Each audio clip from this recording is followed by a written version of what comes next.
Alrighty, ladies and gentlemen, as always, let me know if video and audio quality is good, and let's get into this match. So as you can see up on the screen, we have Katam with the Warriors of Chaos taking on Noob for Life with the Lizardmen, round one of their best of three in today's tournament. Now, Deadly Bunny, it's good to see ya. PE Mirror round one, hell yeah. Hey, it's just on there, you don't need to pick Stir River if you don't want it.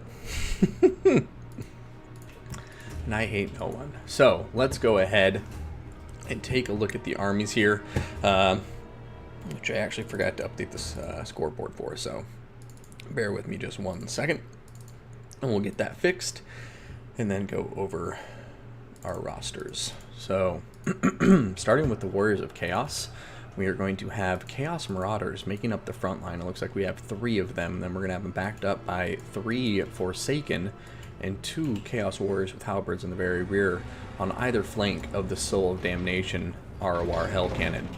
Up in the air we do see a couple of feral Chaos Manticores on either flank, and down on the ground are Kaon the Ever-Chosen.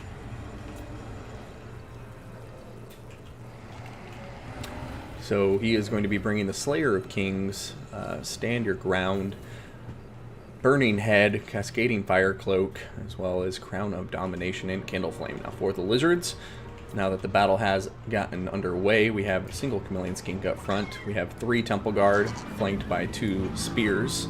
We're then going to have Pterodon Riders, so it looks like we have 4 of them, including the Hawk Sentinels. And then for the monsters and leadership, we have 2 Feral Stegodons and a Salon Mage Priest of Life. Got Banishment, Shielded the old ones, Blood Statue of Spite, Amulet, Waddle, and looks like Biona's Time Warp, Net of a Mintok, and Foz Protection. Digging that spell loadout indeed. Soul of Damnation, just lasering in on top of some Temple Guard. Oh, that one gonna narrowly miss because this Temple Guard back here is actually messing up his targeting, so that's when you switch over here to a different Temple Guard unit, so you can ideally get maximum damage. I usually try to target 1, 2, 3, 1, 2, 3, and just keep going back and forth, cycling in and out. Now, it does look like we have a little bit of lag, but it just means we're going to get some cinematic slow-mo as the Stegodons come running in. Archaon the Ever-Chosen diving in after them from the rear, and we'll see if Slayer of Kings steps down here at all, because that could do a ton of work to these Stegodons. But he's got to be careful, don't want to get stuck in a bunch of Temple Guard after all. And it looks like he's playing cautiously now, pulling out through his own backlines. Here comes a Burning Head from Archaon, and it's going right through the Temple Guard. Oh, looks like it was Overcast doing a ton of damage. Ouch, ouch, ouch. Those Temple Guard not feeling good, and now already 2 of the 3 Temple Guard very, very low on health. The other one doing all right now, mopping up some Forsaken and Chaos Marauders. Meanwhile, in the center, though, it's going Chaos's way so far. We do see some rock drops going down on top of the Chaos Warriors with Halberds doing a good amount of damage. And now, suddenly the Chaos Infantry in that center isn't looking as stalwart as they were just a moment earlier.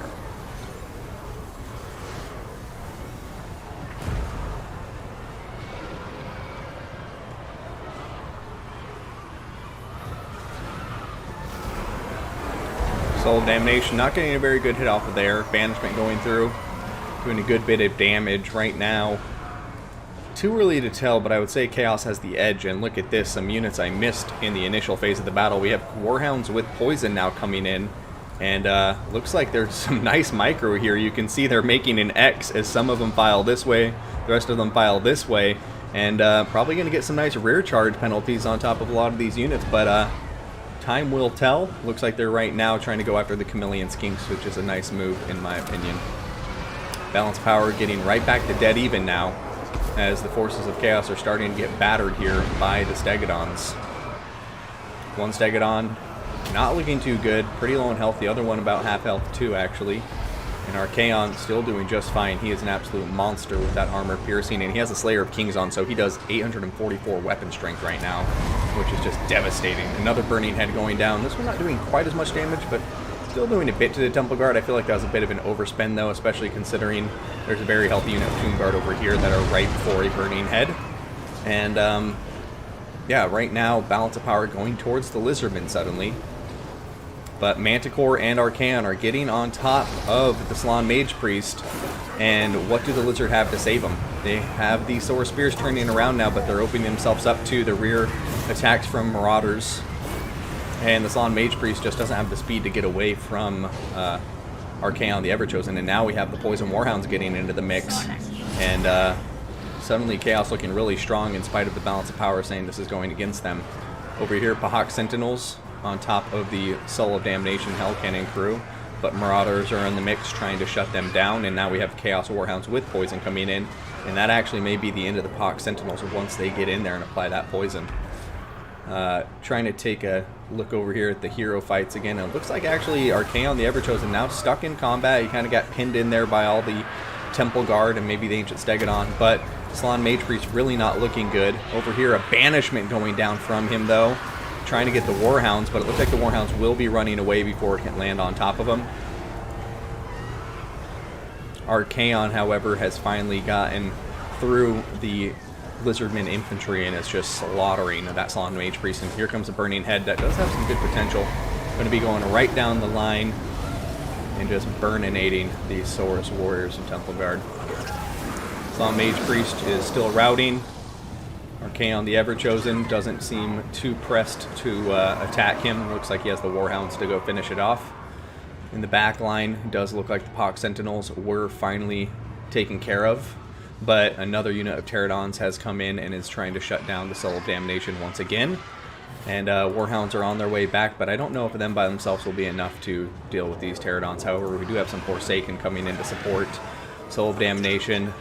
Only 3 models of their artillery crew left, so Lizardmen should be able to pick up that victory. Alright, looking across the rest of the battle, we do see Archaon, though, starting to look a bit lonely on the field. We'll see if he has enough for another Burning Head. That may help him burn out some of the chaff and the Lizardmen infantry, but as long as he can deal with this chaff, he's going to be okay, because Archaon can go toe-to-toe with this last Stegodon, no problem. And he has the magic, or he has the spells to deal with the infantry, assuming he has enough magic for a couple more casts.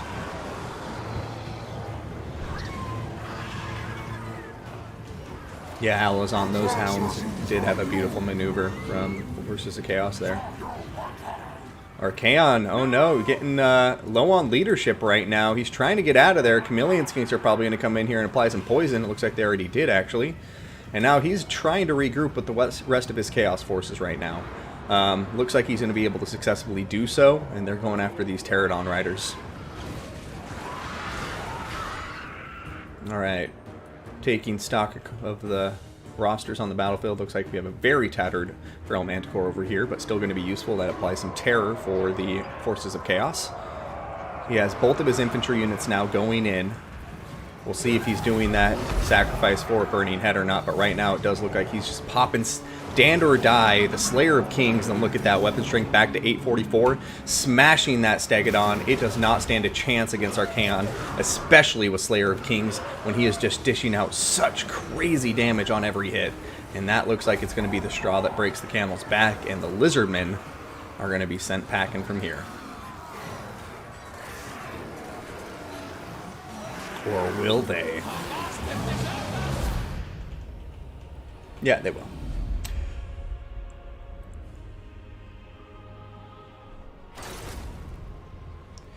Panzerfaust, that's an excellent question, and I was wondering that myself. I'm guessing 5, but somebody let me know if there's a different number there. I don't think I've ever seen it firing with a less than 5 of its crew left. At the lowest, I would say 3. But no lower than that for sure. But Archaon, as usual, doing some great work. He's a very powerful melee caster lord combo, and he's actually probably my favorite Chaos Lord as well, so good to see him more recently instead of the Sigvald guy. And overall, there's a nice build. I mean, it definitely was a close fight, and I don't think, you know, he was guaranteed to win that by any stretch of the imagination. I think it really came down to him doing a good job sniping out the key units, the Salon Mage Priest there. Because until he did that, you know, his infantry wasn't winning that fight. The Lizardmen infantry definitely came out on top. The 3 Temple Guard very effectively countering the 3 Forsaken and Marauders. You know, like the Temple Guard will be able to beat them any day. And the feral stegodons just mean the infantry fight's really going to go in favor of the lizardmen here. So, great job for round 1. Let's see what happens in round 2. Update that scoreboard and throw up the army blocker before we get back in. Oh, hello. Also, I am here. My son HW. It is me.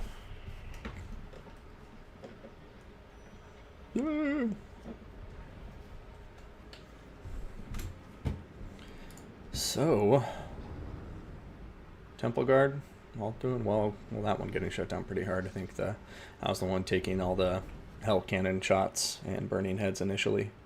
So Mage Priest getting some decent damage, and the Pterodon Riders also doing okay for themselves. But yeah, all in all, good Chaos build, well executed.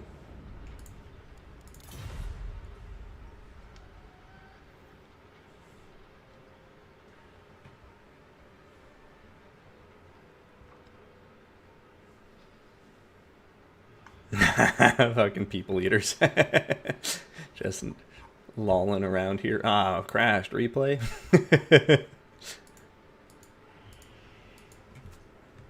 Teleport back with extra Temple Guard. Empire ban Dowie and Dark Elves on Galbaraz. So let's go ahead and update that blue faction to the Empire.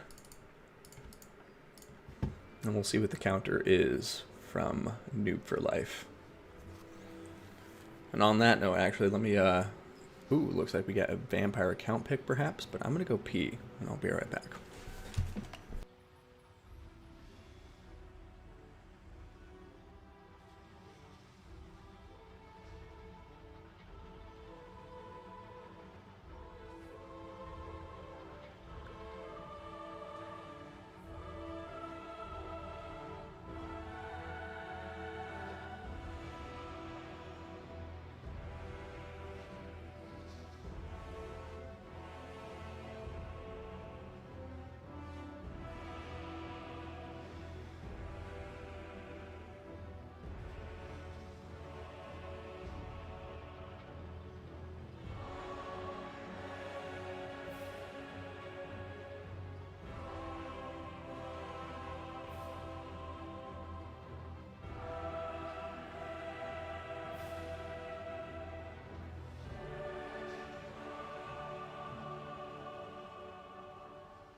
You kidding me? We got Beastmen! Beastmen are the best men. The best men in all the land.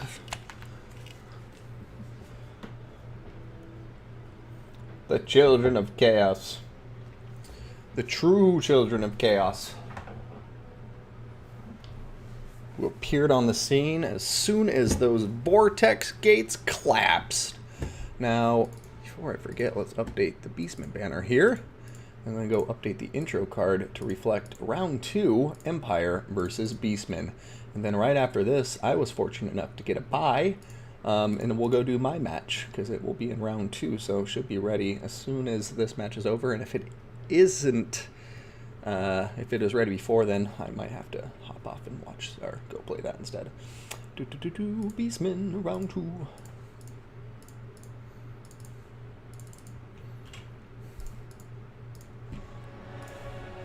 Also, my daughter stole my wrist rest, so I'm gonna go find that really quick.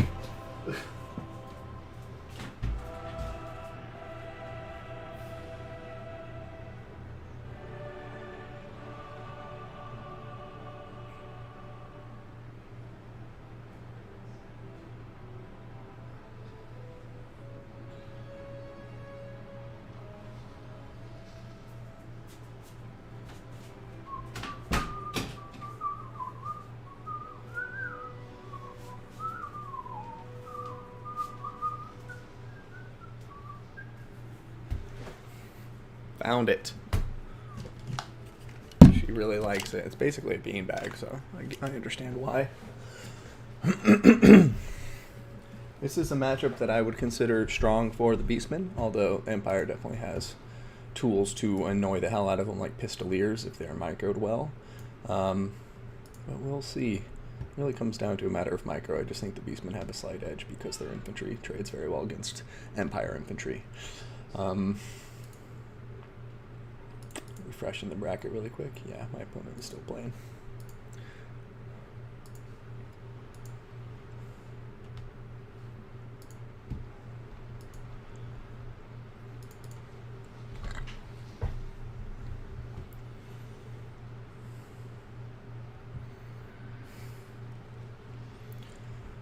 And here we go, ladies and gentlemen. Let's go ahead and remove that army blocker. Also, fix my camera while we're here. There we go.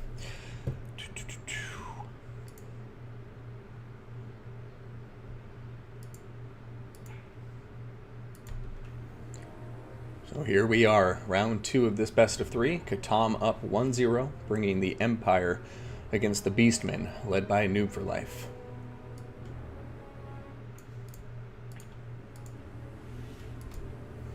So we're going to go ahead and start with our red player this time, and let's work our way from their right flank to their left flank. So we got 3 Razor Gore Herd.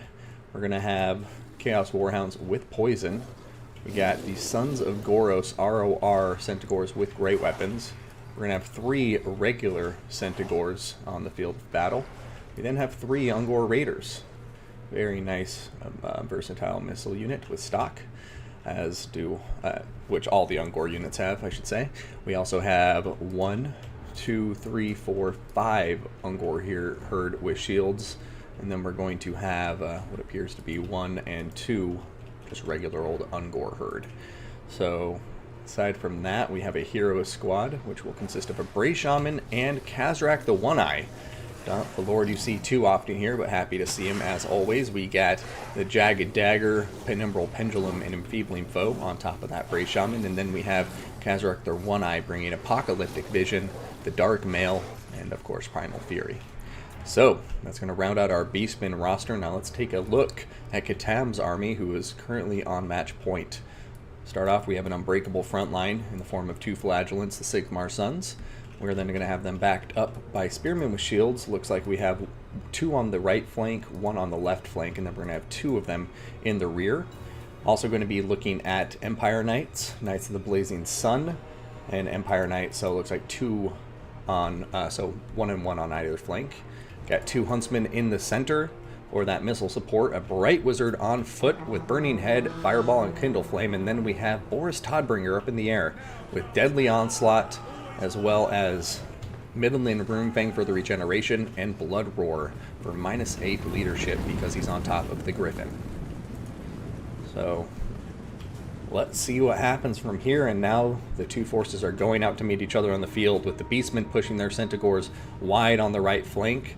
They won't be able to go toe-to-toe with Empire Knights because of the armor difference, but as long as they keep their their distance with their superior speed, they'll be okay. The other huge advantage they have is Centaur units have the perfect vigor, so they never get tired, which is actually very, very big. So the late game with Centaurs, if you can keep them alive, is absolutely devastating for your opponent. Over here, it looks like we have the Empire Knights taking a charge onto the Ungor herd, but then getting a counter charge in return from some Razor Gore herd. Looks like they're going to turn around and run before they can take too much damage, though. So Razor Gore might want to pull back before they get rampaged by Huntsmen or counter charged by the Empire Knights, because the Spearmen in front of them are going to tear them to pieces. Over here, one unit of Flagellants absolutely devastated. So Beastmen really making a concerted effort to eliminate the Unbreakable units here. Over here, Burning Head going down, though. It's going to destroy the Ungor herd, graze the Razor Gore, but not do too much damage. But still, that burnt trait will hurt nonetheless. And it looks like the Razor Gore herd are rampaged on top of the Spearmen, so that may very well be the end of them. You got the Sigmar Sons taking a Penumbral Pendulum, but not before successfully defeating the center line in combat. Razor Gore herd and the Ungor Spearmen there routing, I imagine, from the concerted fire or the focused fire of the Huntsman. Over here we do see the Brave Shaman of Shadows, though, getting terror routed. Boris Todbringer on top of him. Centaurs are now being committed to pin him in place, but there's Huntsman fire, so they got to be careful. They have no armor, and the bonus versus large arrows of the Huntsman is going to be devastating. And then we have some Empire Knights now pushing in as well for a big counter charge. So I think Boris is going to be just fine here, and the Beastmen are going to be losing some very key units in the process of trying to chase him down. So over here, Sons of Goros, though, look like they're staying on top of some Empire Knights, but they're also stuck in combat with Spearmen, so they're going to get dragged down very quickly, and that's a shame because these are a very, very valuable unit. And it looks like they're just going to get kind of squandered there on top of the Spearmen. So right now, Noob for Life and Katam looking dead even, but I have to say, Noob for Life is starting to run out of tools, at least the way I see it, but I've been proven wrong before, so we'll see what happens. Right now, in the center, though, we're seeing the Empire Knights have successfully dealt with the Centaurs to support Boris. Now, Boris is pretty much in just single combat here with Kazrak the One-Eye. There's some Ungor Spearmen herd here to support, but it looks like Knights of the Blazing Sun and Empire State troops are winning around this fight, so they should be able to come in and support in just a matter of moments. Right now, we do have Spearmen with shields coming out to help the Warrior Priest, that I forgot to mention, against the Beret Shaman of Shadows. And we're going to be seeing Boris Todbringer come in for a big hit on top of him. Soulfire going to be cast down by the Warrior Priest. Unfortunately, Bray Shaman had already left its radius, so not going to be doing much of anything. In the back line, looks like some Warhounds did get pinched between Spearmen and Empire Knights. And yeah, trying to see what's going to happen from here. But the balance of power is finally starting to go towards Katam and the Empire. So unless the Beastmen get something going pretty quick here, I think they're going to be out of it, especially with the loss of the Bray Shaman and no more magic. It's going to be painful. Oh, and yeah, there he goes for good. Sons of Goros trying to exact some revenge, charging over at the Huntsman.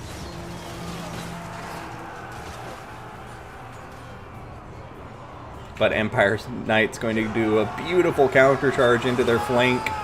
And that's probably going to be the end of the Sons of Goros.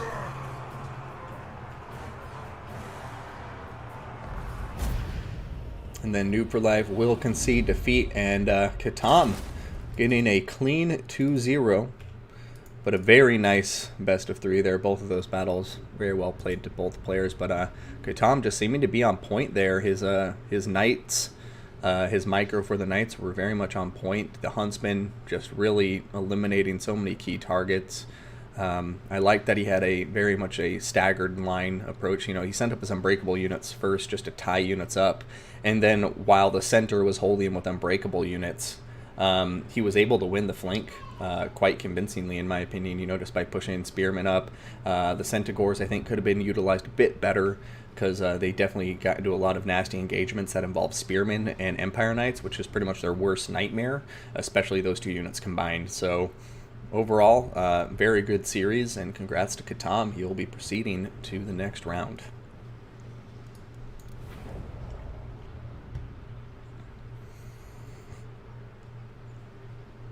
Is Karl Franz meta of every human army? Alizone? Absolutely not. The Empire has a lot of good lords. Volkmar the Grim, you have Marcus Wolfheart, if you want to go for that more skirmishing route. You have, Karl Franz, you have Boris Todbringer. And Balthazar Gelt, if you're feeling memey, he's also not a bad lord, because the Lore of Metal is not a bad lore. And for certain niche builds, Balthazar Gelt can definitely be useful too. Out of the generic lords, they're definitely lacking, but the generic warrior priest lord, the Archlector, is quite good.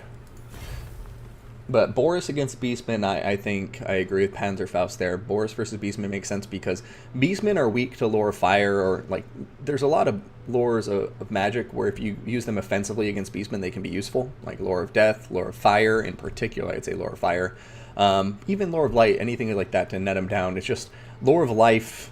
Typically, like if you can avoid it, you can avoid it, because the Empire would probably rather have a Manticore summon and a fireball and a burning head than have to worry about healing.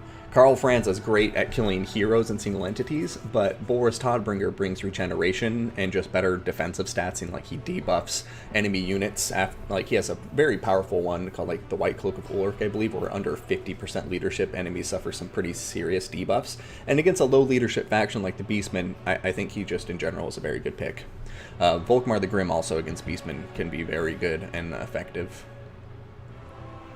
Yeah, if you don't want to bring a Life Wizard, bring Boris, because Karl Franz is so good that it's like if you don't bring a Life Wizard to heal up Boris Todbringer, it's just like, what the hell are you doing? You know? he is such a powerful unit. He is pretty much like your entire cavalry arm if you could bring him into the battle. He can murder so many things. It's like a necessity. It's just like he's too valuable to not bring healing. But yeah, Panzerfaust, I think you hit the nail on the head there. I would agree with you. Now, let me go check the bracket really quick in here, and we'll share the bracket with you too, so you're not all bored. Looks like I'm up against either Park Map or Robane, and they're still playing right now. We just finished the Catan versus New for Life. They're the first people to finish a battle today. So I guess just in case this is going to an ace match or something, let's go try to find another battle to cast, and we'll just keep an eye on it. So is Killer Inu in today's tournament? Yes, he is. Looks like he's against Chosen One. So I'm going to go ahead and try to spectate here, see what round they are on. Let's go ahead and remove that display capture and throw up the blocker as well. River and Moxon appears to be the map. Hey!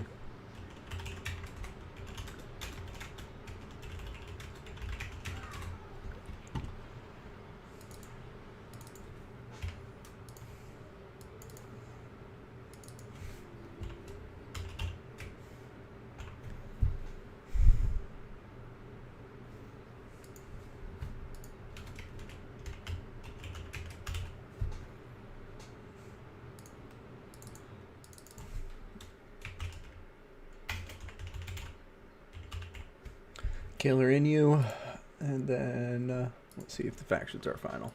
1-0 for Killer Inu.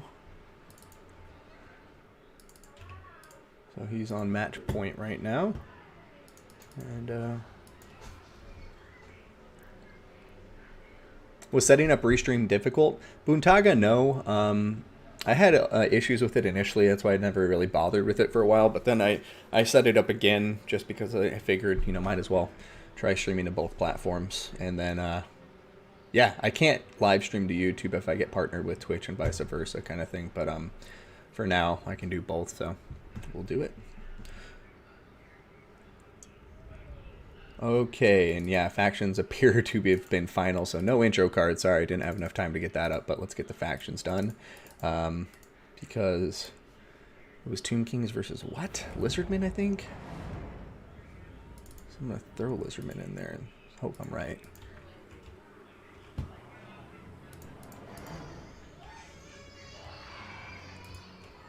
Yes, it was. Okay.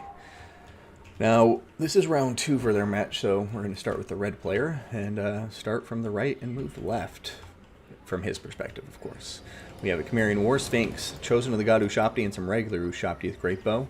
Got 2 skeleton horse archers, and also let's go back just in case there's new players here and you haven't seen a beautiful Ushapti with a great bow. We're also going to be seeing a single unit of Tomb Guard, 2 Skeleton Spears. We will go forward and see what the rest of the infantry is now. Actually, so yeah, 4 Skeleton Spears. In the front line, we're going to have Skeleton Warriors. Looks like 3 of them. Got 2 Necrotechs down on the ground. Looks like they're on foot. Going to be bringing Restore. And actually, only one of them has... Or no, I lied, yeah. Both of them just bringing the heal. And then we're going to have the Chimerian War Sphinx and some Cetra the Imperishable with the Blessed Blade of Tra, along with Wrath of Tra, Neru's Incantation of Protection, and Jap's Incantation of Cursed Blades. Taking one last quick look, it looks like that will round out our Tomb King army. Now we're going to go to the Lizardmen, who, starting with some Pterodon riders up in the air on the right flank, going to have the cohort of Sotek, ROR Red-Crested Skinks. We got a Slann Mage Priest of Fire with Burning Head and Fireball, and then the usual loadout. We have the Temple Guard down on the ground, along with Saurus Warriors with shields. Looks like we have 4 of them and a single Saurus Warrior with spears and shields. Got a Feral Bastillodon backing them up, and another unit of Saurus Warriors in the center. And then up front for the skirmish power to help out the Pterodons, we have 3 Chameleon Skinks. And so it begins. Skirmishing phase off with a bang here, as we see the Skeleton Horse Archers are going to be immediately coming into contact with the Chameleon Skinks, but it looks like neither player really willing to fully commit here, and they're playing it pretty cautious. Shopti with Great Bow opening fire. Looks like they're targeting the Saurus Warriors or the Feral Bastillodon. Looks like, yeah, Feral Bastillodon is what they're going after, so we'll see what kind of damage they can get done there. I think what they're going to try to do is get Rampage off, but they do have 1 hero in this army, so that's going to kind of hinder their ability to throw down more than 1 Cold-Blooded at a time. So if he does Rampage both of them, Lizardman could be in trouble, but I think they're going to be able to get into the force relatively unscathed. And actually, I shouldn't say that. They took a quarter damage, and there goes the first Rampage on one of them, so... Oh, nope, it got canceled. Alright, Pterodon Riders flying around in the rear of the Tomb King army. For some reason, I only noticed 1 of them, but there's actually 3 of them. And looks like they're trying to get into position here to harry the Ushabti Great Bows in the rear. And that's going to be nice for the Lizardmen, because it's going to free up their, infantry units and monsters in the front to move forward, while the Ushabti are actually, busy over here. And look at that, a very nice rock drop on top of the Tomb Guard, the elite infantry in this Tomb King army, and just 1 rock drop is going to bring him down to just under half health. So we'll see what the other 2 Pterodons do with theirs, but here comes the first Burning Head, and it is going to go right through the Skeleton Warriors, destroying them. Oh, wow, there goes 2 units of Skeleton Infantry. Will it get a third? This one looks like it actually is kind of going the other direction. May hit the Lizardmen for some friendly fire, but actually kind of going to go right through the gap there and veer off into no man's land. So right now, Lizardmen looking strong. Chosen One getting some good engagements in the early stages of this battle. And we'll see what the Pterodon Riders do in the backline here. Looks like another rock drop, perhaps. Yeah, not going to be completely on target, but still doing about about a third health on top of the Skeleton Spearmen. Cohort of Sotek are in the backline on top of Tomb Guard, but their real target seems to be the Chosen of the Gods, Ushabti, but now they have been neutralized by Skeleton Spearmen and Tomb Guard, so they're unbreakable. They'll be tied up there for a while, though. Over here, we do have Banishment coming down on top of Skeleton Warriors in the center, right as the Saurus Warriors Terror route, which is actually kind of good for them, otherwise that Banishment would have done friendly fire. But yeah, I mean, at the moment, looks like the Tomb Kings are coming up a bit short. They've gotten some really good plays, and maybe this Ushabti summon will help even things up, but they just have a lot of infantry left, and the Ushabti with Great Bows, as we can see, are not being protected adequately. And, Temple Guard against Ushabti Great Bow, they're going to be gone in no time. However, for the Tomb Kings, we do still see very healthy single entities here. The 2 Chimerian War Sphinxes still doing quite well, the Necrotech supporting them. But will it be enough? I mean, the 3 Chameleon Skinks are still on the field, still doing okay. A Fireball going through actually both of the Necrotechs. You can see it knocked them both down. and actually did damage to both of them as well. So very, very nice cast from the Salon Mage Priest there.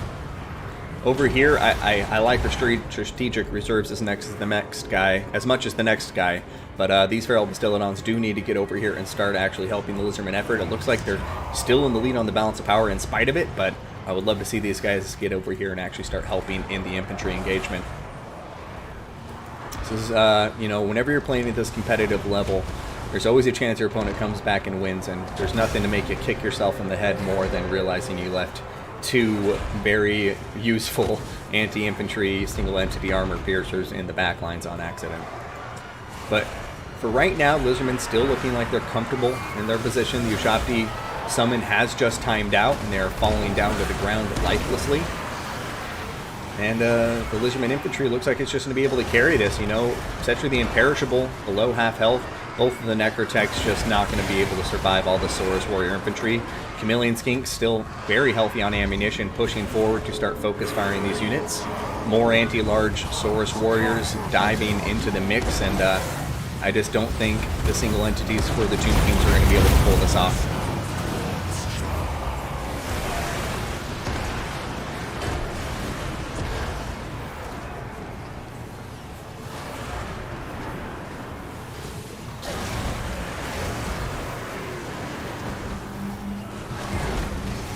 Terror route kicking in across the Lizardman army, though. So am I about to eat my words, ladies and gentlemen? As you can see, suddenly everybody but the cohort of Sotek is just routed. Chameleon Skink still healthy, though, but the Cimmerian War Sphinx is still full health. Keep in mind the Necrotechs can't heal Cetra since he's a hero, even though he is on a construct. So that's probably the big explanation for why one of them is full health and the other one is not even close to it. But there goes a physical resistance spell on top of Cetra with Naru's Incantation of Protection. So it's going to help him out quite a lot. Over here, one of the Necrotechs taking another fat fireball to the face. He's down to below 500 HP now.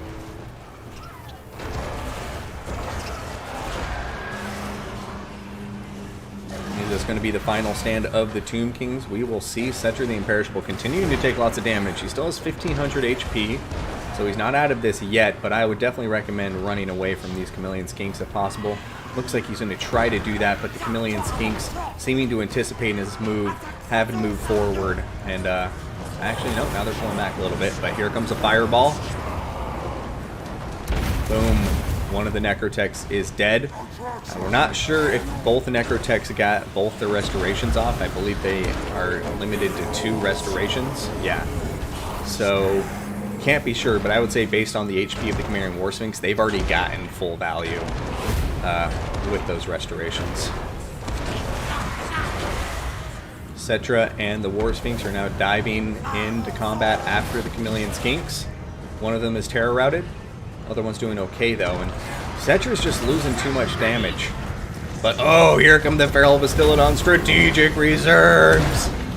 You see, even I forgot about the Bastiladons for a second there. That's the only reason I was giving Cetra and his Cimmerian War Sphinx a chance, but now that we have 2 more dinosaurs coming into support, I'm not seeing this going anywhere but into the Lizardman's pocket.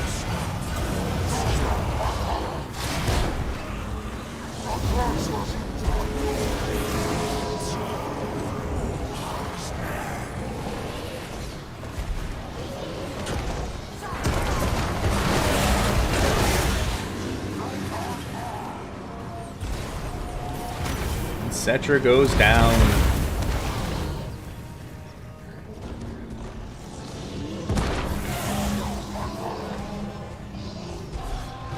GG, well played, and Chosen One tying it up. 1-1.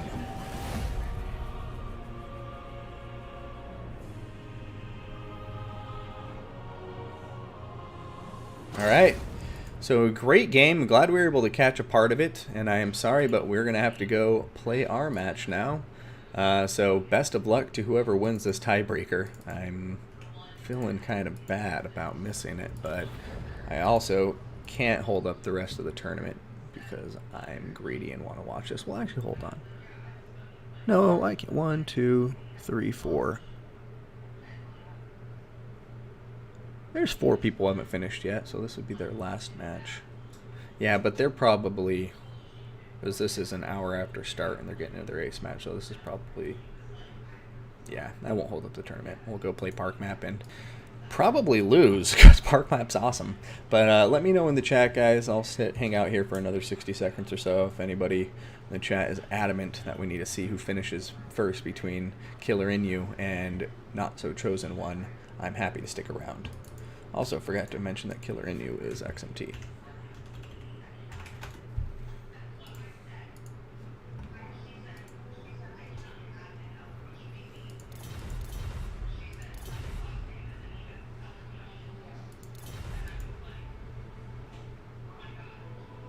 Alright, Glenn Granick, let's go ahead and watch it. I'm going to let my opponent know, Park Map, that we're just going to finish this match. There's other people playing. We are actually only one of 3 matches that's already made it to round 2, so I think we can hold off. Alright, fair enough, Glenn Wernick. You spoke up, and I'm a man of my word. But let's throw up that army blocker video capture device and shoot Park Map a message on Steam.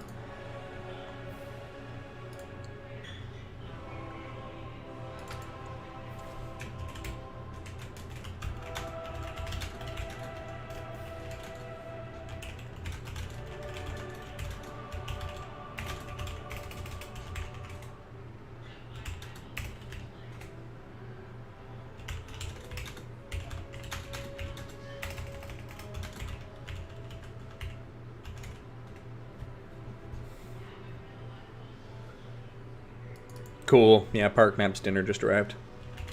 Nice. So, yeah, we'll go get our ass whooped by Park Map after we finish this best of 3. Now, intro cards. Let's get them updated.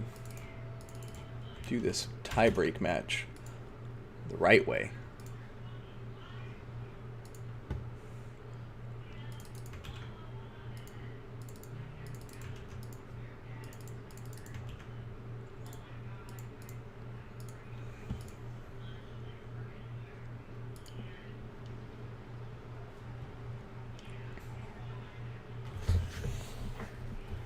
Oh, hey, Robane Fantasy. Thanks for tuning in, man. And yeah, he got you the first game.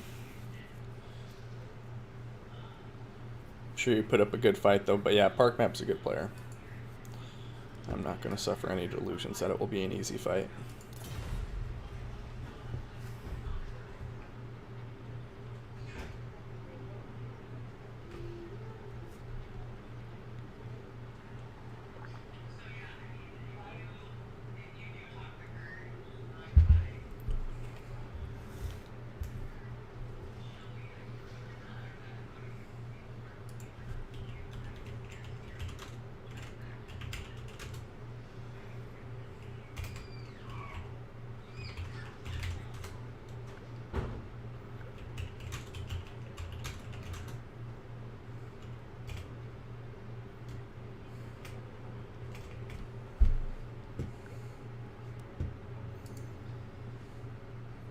Alright, so Not So Chosen One picking Galbaraz, going Greenskins, Vampire Counts, Dark Elves, banned Phaetonia.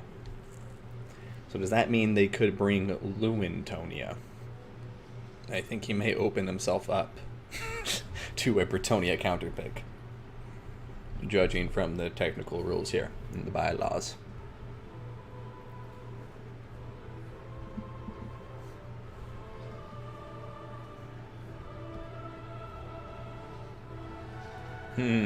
What you thinking about, Robane Fantasy?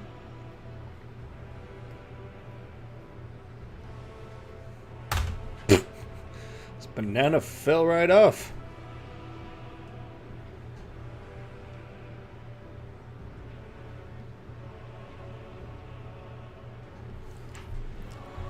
Ah, yes. The Phaetonia thing. I think his opponent should reply with Lewintonia. I'll throw a wrench in it.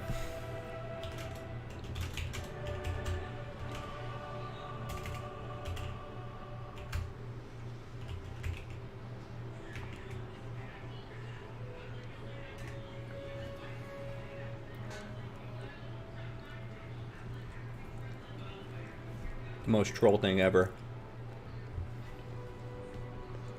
Lord Beretta, good to see you. Gaius Adius, by the way, good afternoon, good to see you. Yeah, I agree, Hadres. I like him, etc. on his trade a lot now.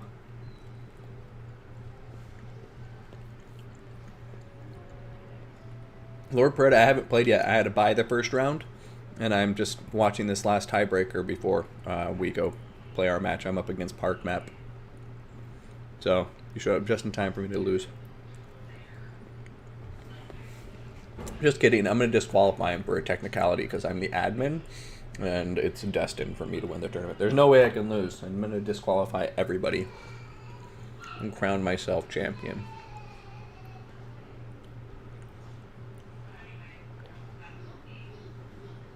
Trying to get the little stringy part off of the banana.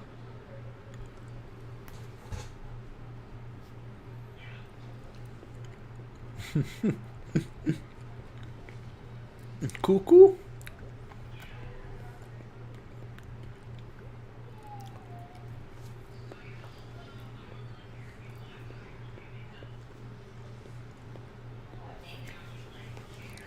Ain't going to be anything attempted about this coup, my friend. I do declare.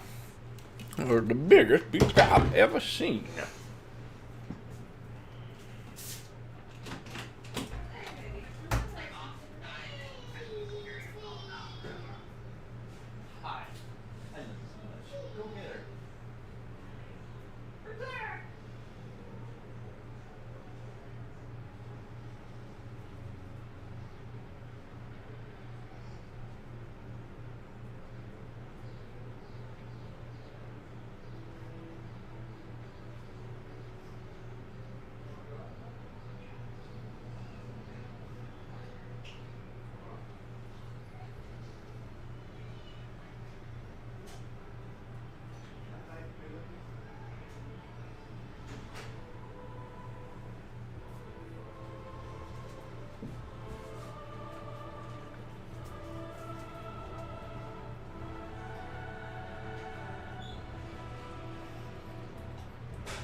You don't want to be left in here.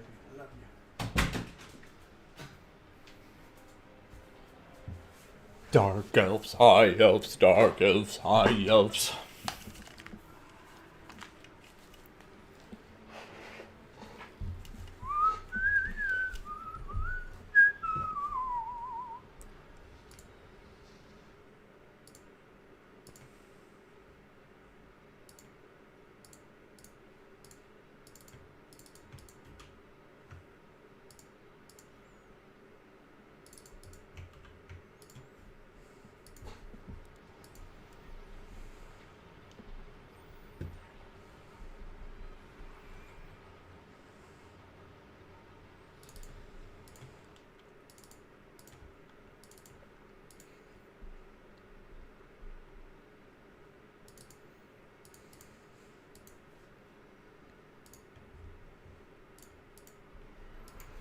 All right, ladies and gents, here we go. What we do in Warhammer echoes for eternity on the balance of power. That's beautiful. Holy shit. HW is the Senate. Unlimited power! Hey, Far Dizzle.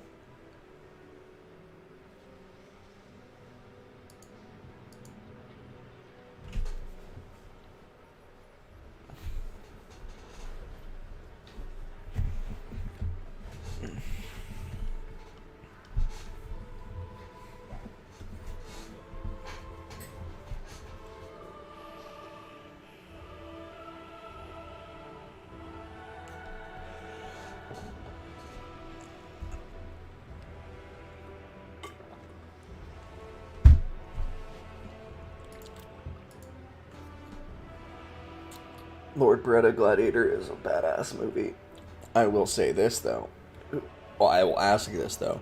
Have you watched Rome, the HBO show? Because if you have, I have a question for you in the chat. Pot of water, nice. Gotta have it. I already drank the goldfish that was in here. Titus Polo versus Maximus Decimus. Is that his name? Maximus Decimus Meridius or whatever bullshitty name he has in Gladiator? Yeah, I love Rome. Wonder. HW, the viewer became a competitor. The competitor became a caster. The caster went back to a competitor. Well, technically a caster. Striking story indeed. I think Titus Polo would whoop Maximus's ass from Gladiator. Oh, nah. Titus Polo would bite his tongue out. At what stage has Maximus ever done something as cool as bite somebody's tongue out and then throw a battle axe into another person's chest immediately afterwards, then spit the tongue out? Dude. Fucking Titus Polo and Lucius Varinos, bro. Yeah, I love Rome. I know, people need more Rome. It shouldn't have gotten canceled, but it was very, very expensive, so... For context, it was like the first season of Rome was costing the same as like the fourth season of Game of Thrones. So like after Game of Thrones got huge is when like what the budget was for Rome, which is why it was so awesome, but it also didn't make them, they lost money on it because even though it started getting more viewers during the second season, they had already decided they had to cancel it, so... Anyway, let's get to it, ladies and gentlemen. Tiebreaker, ODM Chosen 1 versus XMT Killer Inu. And if I'm not mistaken, we just cast a clan war between these two clans, ODM and XMT, that is. So we'll see who comes out on top in this tournament setting.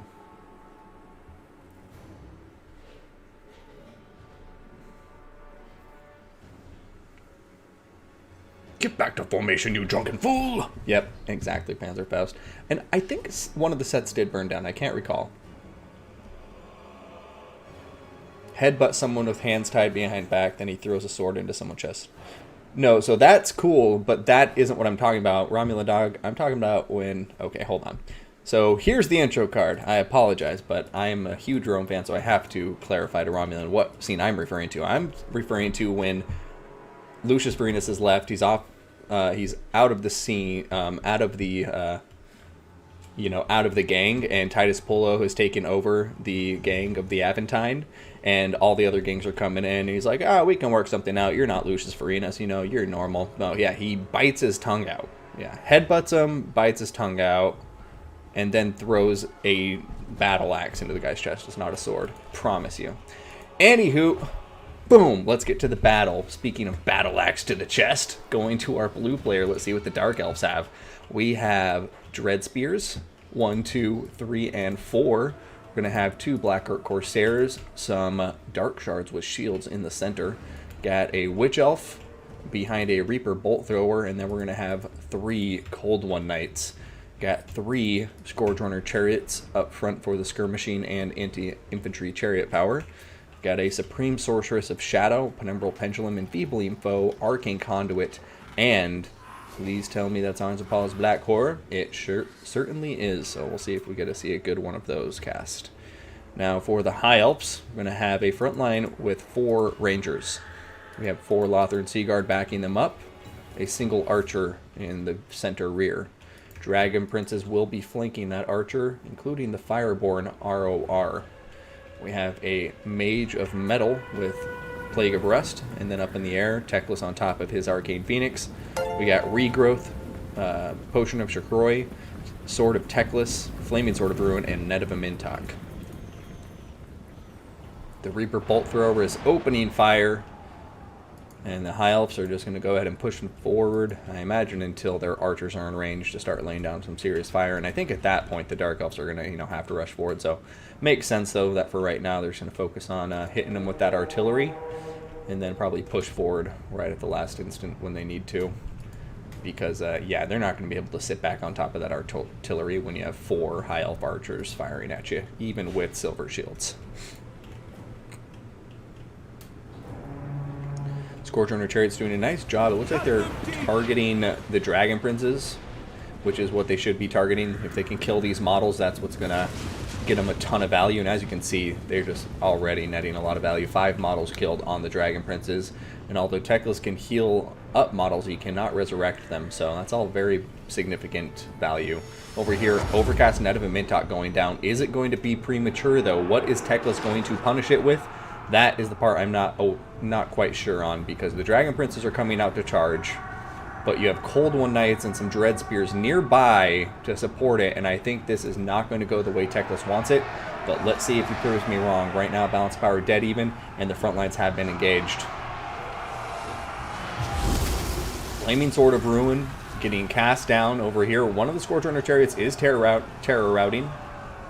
And it's actually terror routing the absolute worst way, which is back through the High Elf lines and, kind of running off towards the edge of the map that way instead of going back through their own lines. So we'll see what happens here. Dragon Princes have been routed, though, and you can see the Rangers not doing the best, but Teclis still unscathed. So right now it's kind of looking like he's traded a Dragon Prince, perhaps for a Scorchrunner Chariot if he gets Teclis to go chase it off the map, but it doesn't look like he's going that route. Balance of Power looking good for red at the moment, but it's a narrow lead, so still anybody's game.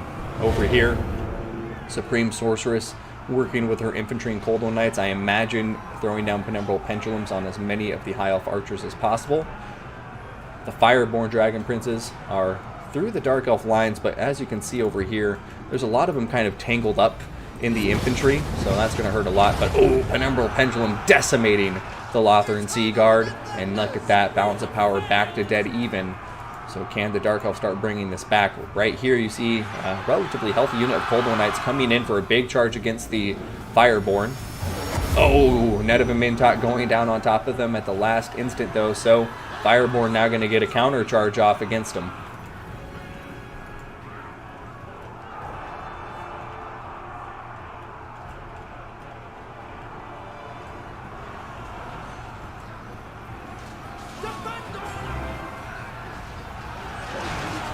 Deadly Bunnies, thank you so much for the subscription, buddy. I really, really appreciate it. Hope you're enjoying the stream, man. And if that was an accident, too late, you can't take it back. Nah! Anyway, here comes Teclis chasing down the Supreme Sorceress, trying to eliminate her. I mean, a Net of Mintok at this moment would be very useful.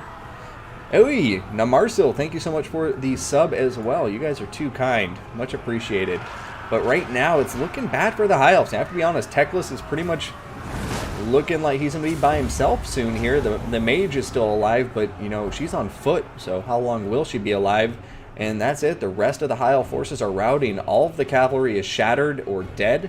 The archers are all in tatters, and it looks like the ranger infantry is pretty much gone. And over here, it looks like we have the Witch Elves on top of Teclis. He's rampaging, and I think this is going to be it.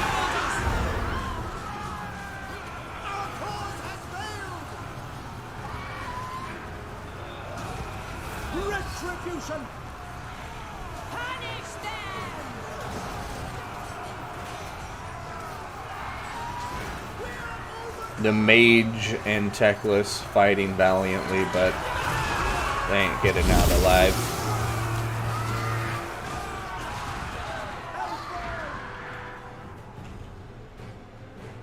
So ODM Chosen One pulling it back. He was down 0-1, and just won the series 2-1. So good job to him. Huge shout out to XMT Killer Inu. Some great games.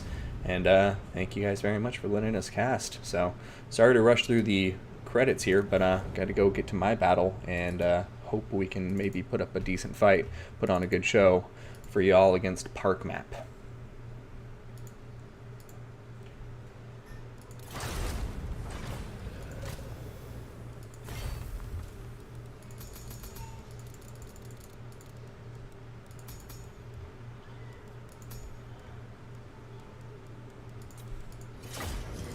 Force a habit, I went to spectate.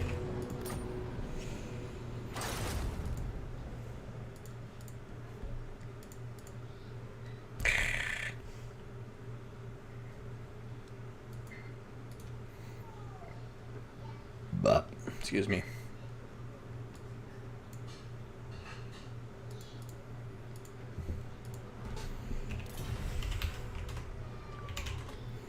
Alright, who's on the top of the bracket? I am, so it means I have to pick and ban first.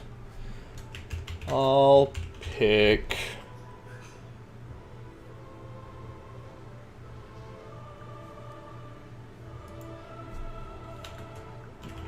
Golden Monolith.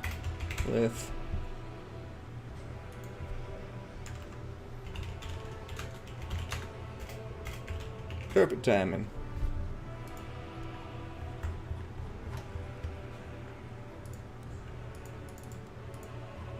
I am not in control of the battle list.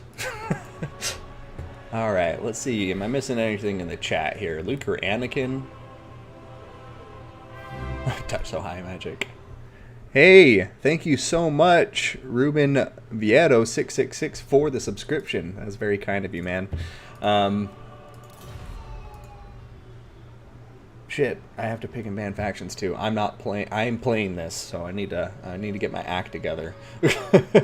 Let's go ahead and just hide all this stuff because who needs it? I can't focus on scoreboards and stuff when I'm streaming my own battle. And let's see what will we go for our first faction. I haven't even thought about it.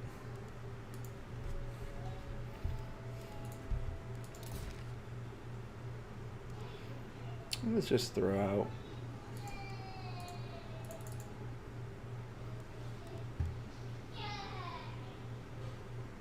my son. It's me. I'm gifting sub, but chat doesn't say it's me. No, it's because of Restream, Lord Peretta. God damn it. I need to throw up Streamlabs so I can see all this. I'm sorry. Thank you so much, Lord Peretta. You just let me know in the stream if I'm not shouting you out for any reason, and I will apologize and shout you out.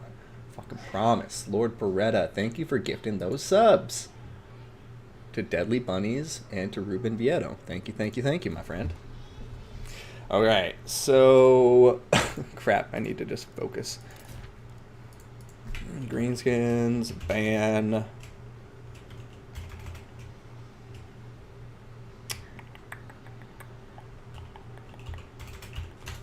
Min plus... what else?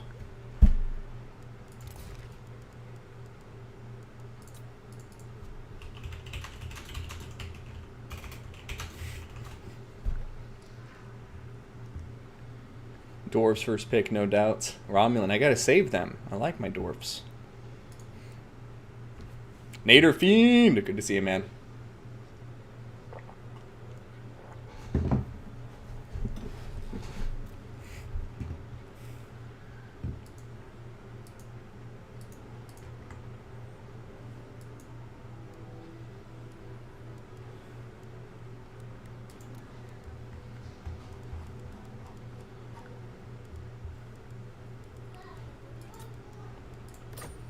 Damn it, forgot to save my other build.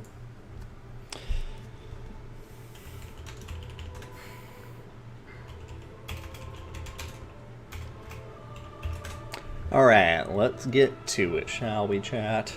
Now.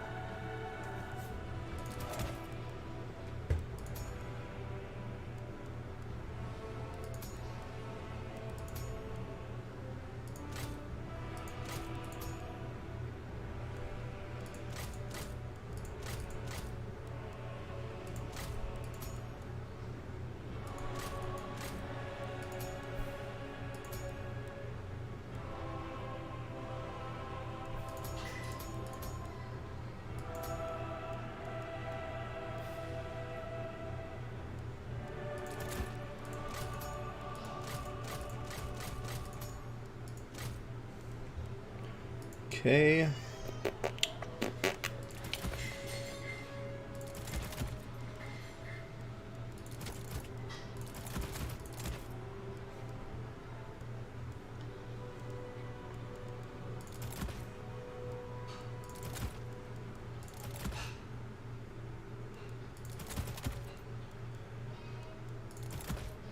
Okay. Something like that. So we can maybe... the beacon. Sorry, but go park map. No worries, Urbane Fantasy. Root for who you will. Praise the Senate. Do I get a tub or my son himself? Hard to choose. Ooh, when's the hot tub stream? Damn. How'd you read my mind? It's coming up before you know it. Don't you worry about it. Don't you worry about it.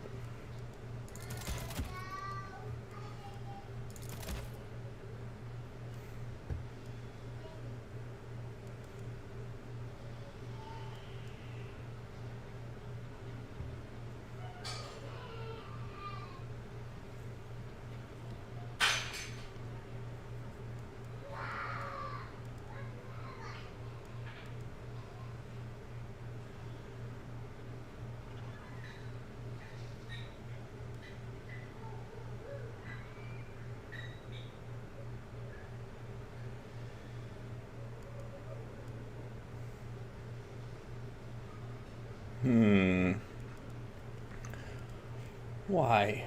Why do I struggle so?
Alright, I keep saying that too much.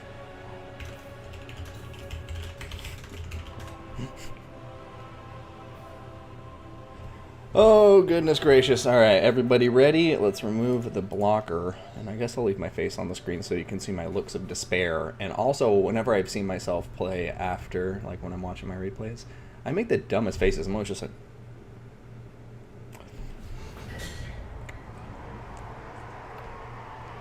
In fact, I probably look less dumb now trying to make myself look as dumb as I do than I actually do when I'm just doing it. So get ready to enjoy dumb facial reactions from your son HW. Maybe a little bit of SMR as I, you know, chatter my teeth or bite my lip, lick my lips, play with my mustache.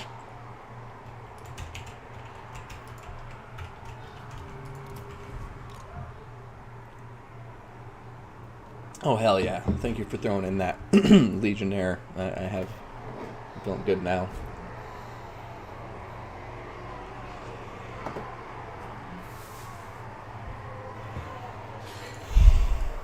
Just to have fun.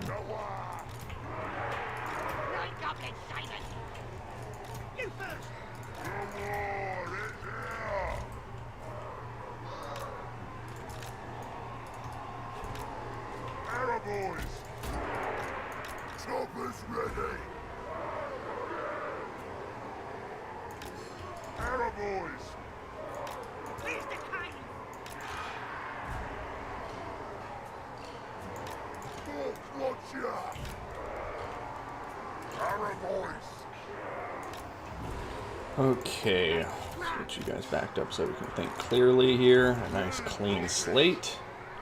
I'll put you back here. Boom, boom, boom. Yeah, hopefully we have some people in range automatically. Have you right there, you right here. And then let's go ahead, have ourselves some big uns here. Stone trolls nearby. I'm going to keep a unit, 4 Goblin Spider Riders, just here, kind of protecting my rear a little bit. Got to keep a respectful distance. Just realized that white line's right there, so I'll push forward a little bit. That's weird. I'm not used to the white line being that close to the deployment zone. So, oh yeah, and this is a terrain feature, so I can't deploy here. So let's go ahead and redeploy actually further down the hill. Glad I caught that. That would have been rude of me. Oof. Unintentional, I swear. Now let's go ahead and bring you guys out here. Let's actually put you right here. Have you here. Throw out some gobos.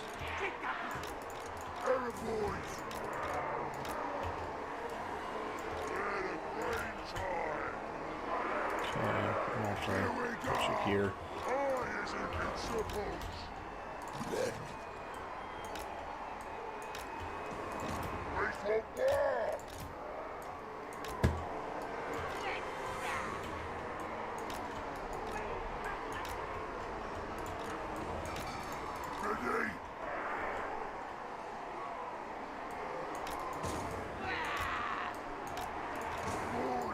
Okay.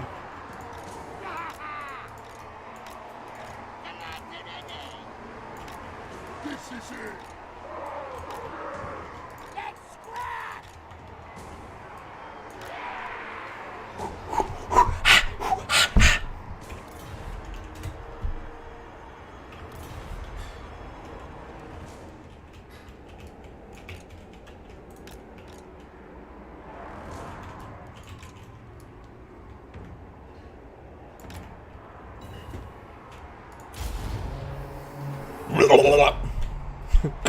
Get down with the sickness. Is that my monster?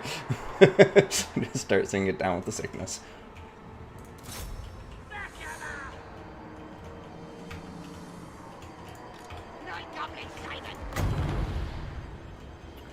Boy, Vampire Lord. What kind of armor does he have on him? 80. Okay, not the wand of jet. Push forward. Actually, no, we're not pushing forward. Push. So just ever so slightly, but you guys keep on firing.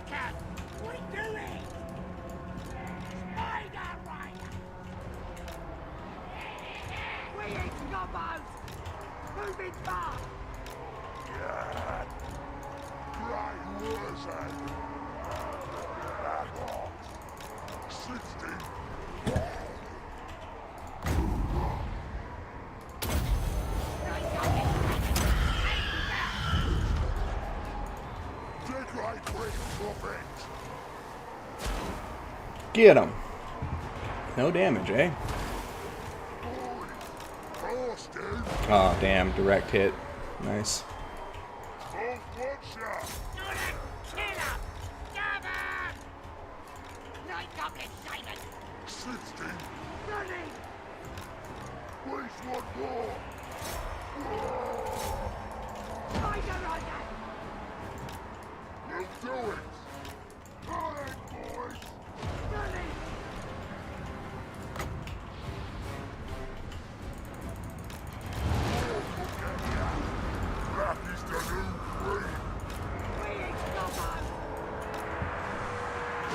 Okay, everybody, just hold on.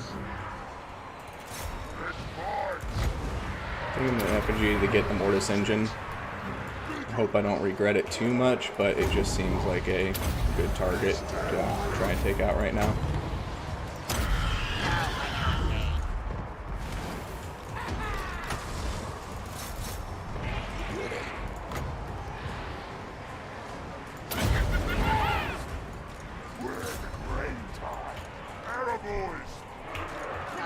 Okay, that did some good damage at least.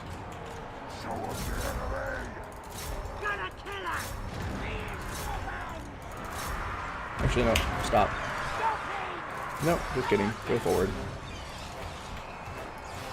Okay, do this. Can we get a footed board off? Nah, he's moving back now, so don't get greedy.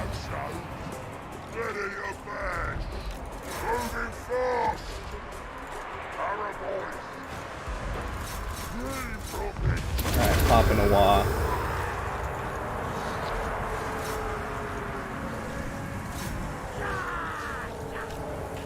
Trolls, let's move back. Play it smart.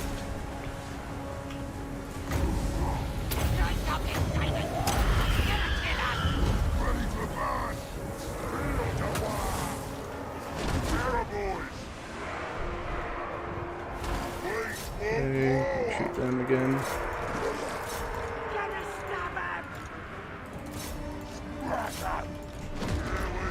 You guys pull back.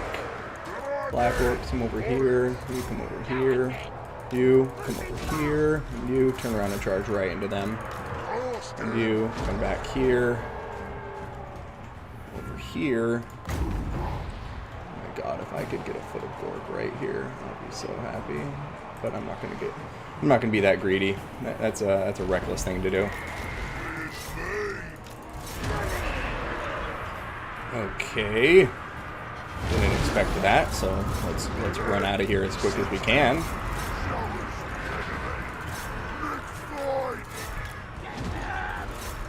Okay, pop that. Let's go ahead. Can we do anything? No, our infantry's doing okay, so I'm gonna hold off on that.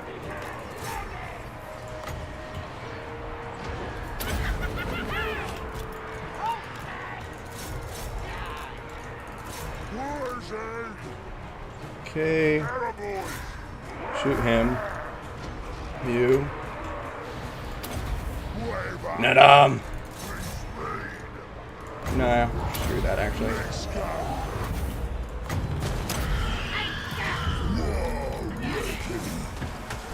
How the hell did he get up in the air? Pop wagon. Okay. Keep doing that. You guys stay over here. Ow! Don't be a dick!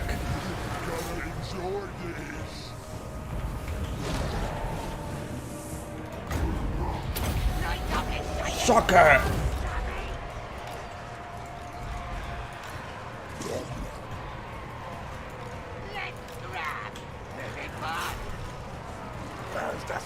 Charge 'em.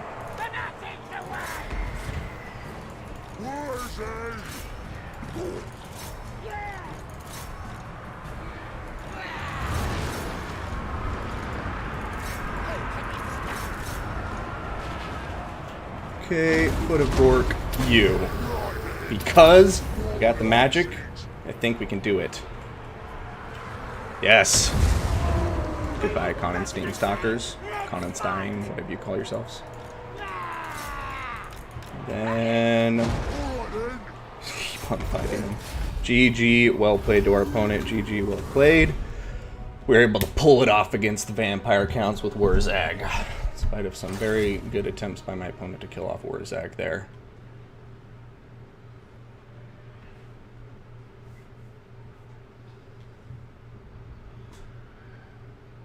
If the terrain is in the middle of the map, maybe it's fair to use. Yeah, good point. Net for Lord for Gork and Mort. Hey, 100 messages with the restream, and thank you for the follow there. And yeah, GG to both of us. Park map, well played. The rock lobber is really something that I'm glad I brought there. It was just on a whim. I was like 600. Could use it to shoot at knights, and they got some good value. So overall, not a bad build, I would say. I need to save this build as our actual greenskin build, so it's not the Grimgore meme build I have earlier. So greenskin VC, and we can tweak it later. Greenskin. And we'll see what our opponent's pick is. Kelping Coal Dust. Hell yeah. I was hoping somebody would pick that.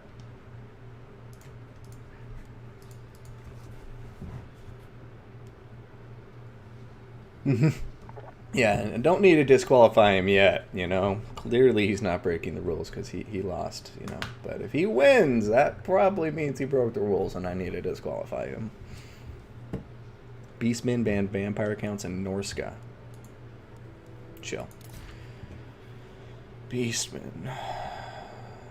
No vampire counts or Norska. Oh, that means... Wood Elves are an option. Chaos is an option, but I don't like my Chaos versus Beastman very much. Vampire Coast.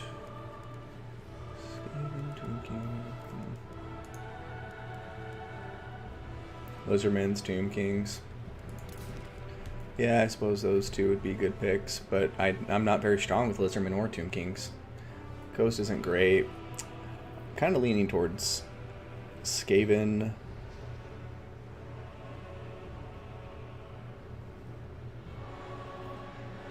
Empire, or I guess I could see Tomb Kings. Yeah, actually I could do Tomb Kings. So Tomb Kings, Skaven. Tomb Kings or Skaven. Let's see here. I'm gonna check some builds. Tomb Kings. Well, I guess we'll check Skaven all the way down. Skaven, Beastman.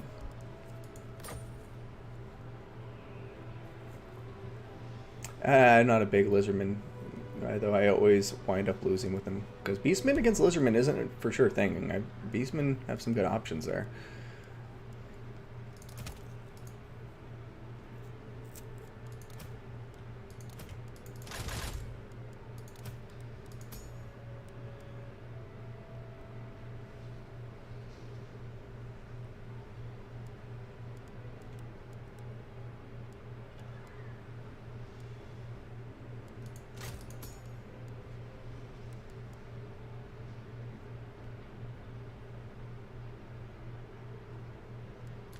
Yeah. I'm gonna go Tomb Kings. I think I have a build for this, so here we go. Let's go see it. Tomb Kings. Oh, I totally thought I did have a build for it. Never mind.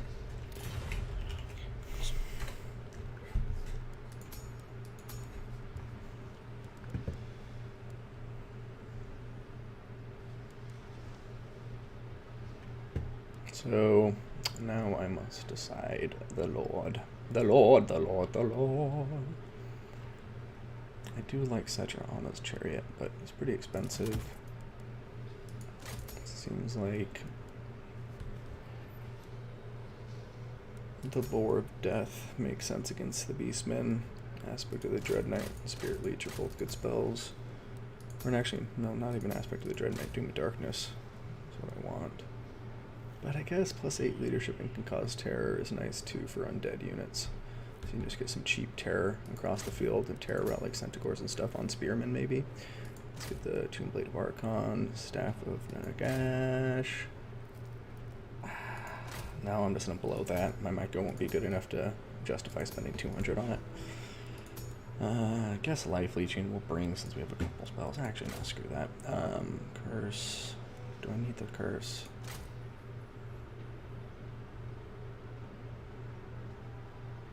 Nah, I don't care about that. What does it cost? 59? Okay, we'll bring it.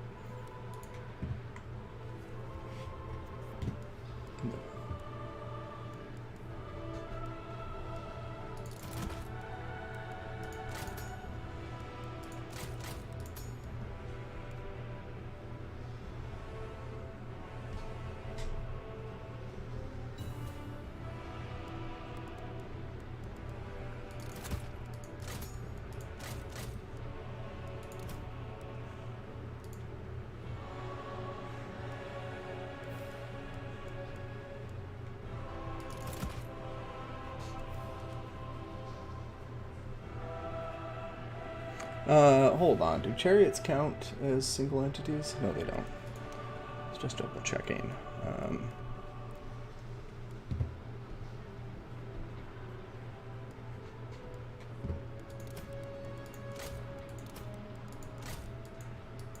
Okay, fair enough. What micro it is, or Lord. Then that's illegal. Yeah, 2 very more Sphinxes and a Hero Titan. Oof. Okay. Spearman. Golden Warriors, so 8 max. You can only bring 1 kitty. Okay, thank you. 1 kitty. Oh, duh. Well, and that makes sense because I don't want to do that anyways. I want to have enough for you. And then I can grab one more of you. Oh, shoot. 367.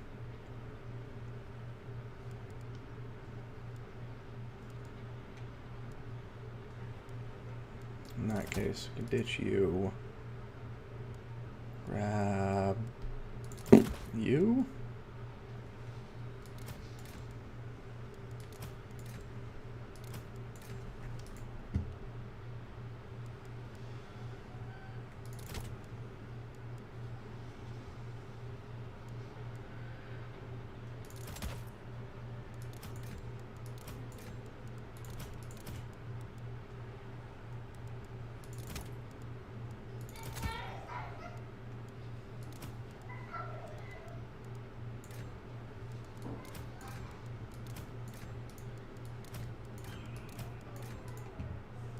Okay, and then I'm going to just level up the cheapest infantry I have. I'll probably lose heart either way though, so maybe I'll just...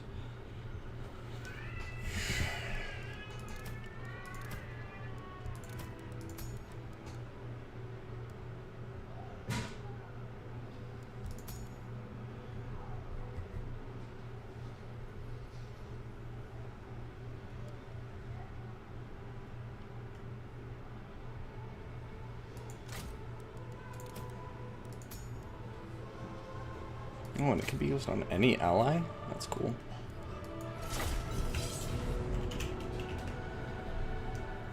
Alright, let's see how this goes. Oh, I'll save it after this battle. Remind me to save the build. All restores off, keep your Titan and Harkon alive, and at least 2 Skelly Orchards equals you win. Alright. We'll see how it goes. Army I've never played before with a faction I don't use often. That's always a recipe for success, but hey, we're up 1 point, so that's good.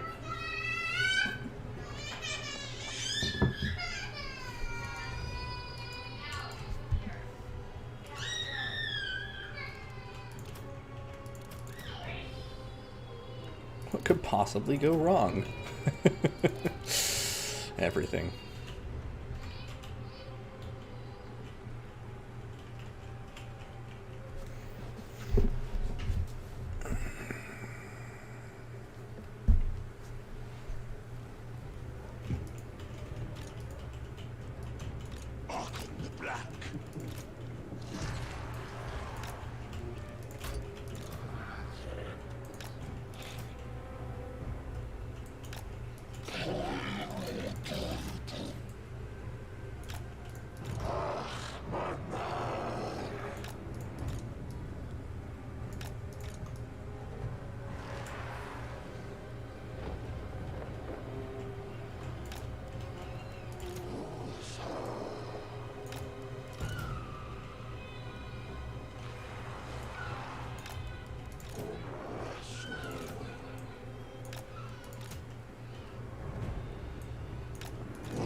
War statuary.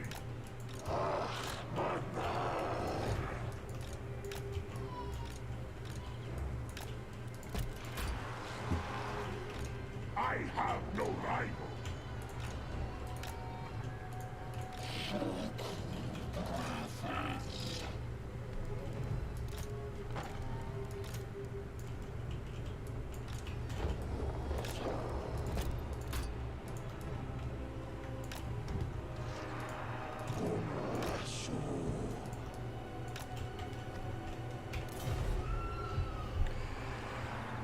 Alright, looks like he's ready. Let's go ahead and get started. Let's not have them perfectly end up. Yeah, stop spamming chat, coach. Breathe and relax.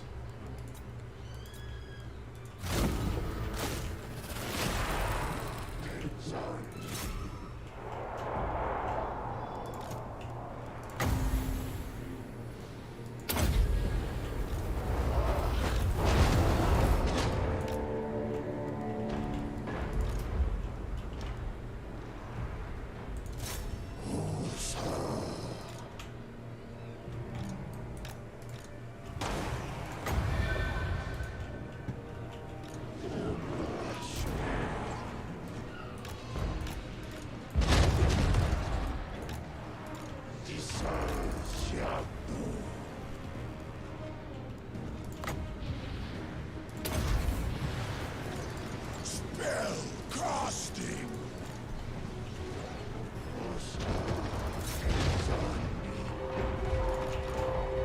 Okay, shoot one.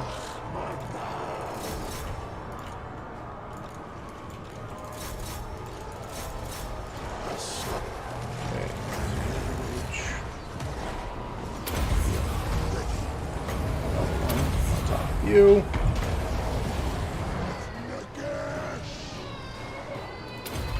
Pop that. Try to keep our infantry alive a bit longer. Split up the terror. Come on, HW. You know better than that. Put enough terror on you.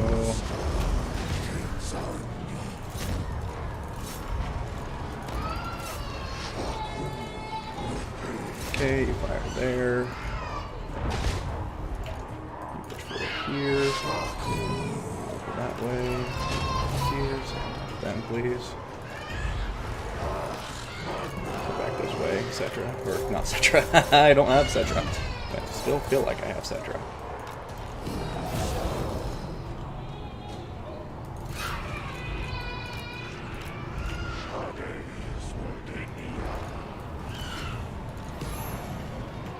Okay, Shopty summon is ready. Oh no, misclicked. Alright. King of Liches. Okay, now we grab one of you, pop that, throw it on top of you, and throw that on top of him too.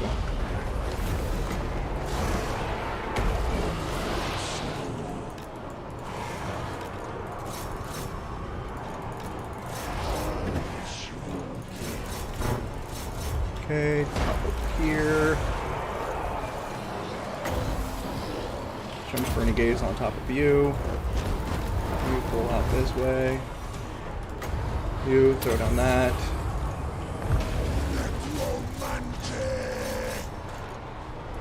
It sounded like he just said it's romantic, when I wanted to disagree, if that is what he said. Sacrifice them. Okay, start shooting him.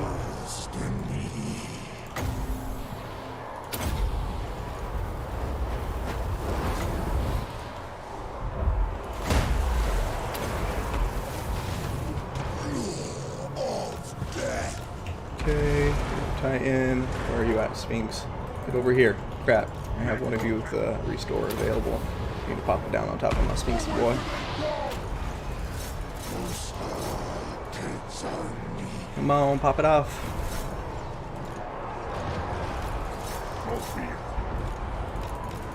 Alright, one more Spirit Leech ought to finish off this guy.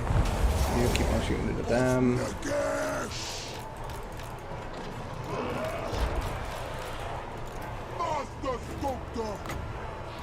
Get that one off. Okay, cool. How come those Centaurs are still alive? That is driving me nuts. Okay, he's coming over here. Let's go over that way. Stay on top of them. You pull back this way, guys. Okay, go that way. You come over here. Pull that way. There we go. Got his Minotaurs with great weapons going after Cetra now. You guys keep on firing there. You guys come over here. You come over there. You used up everything with gas. We'll just kind of keep you together, I suppose. Over here, let's send him that way. Over here, you come this way. Over here, Spirit Leech on top of him. Keep on going, keep on going, keep on going, keep on going. Round and round you go. Lead the Minotaurs as far away as possible from us. Yes, yes, yes, from us. Yes, yes. I'm going over that way, yes. Keep on pulling this way, yes. Yes, yes, yes.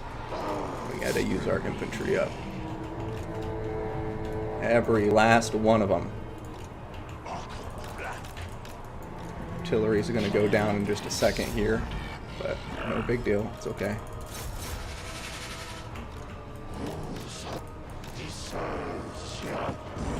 Okay, you come this way.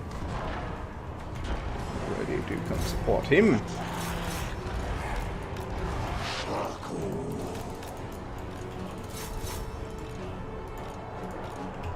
Rise, my statues.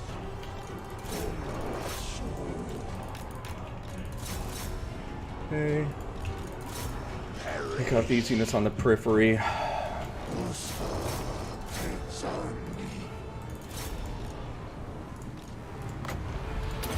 Down on top of him.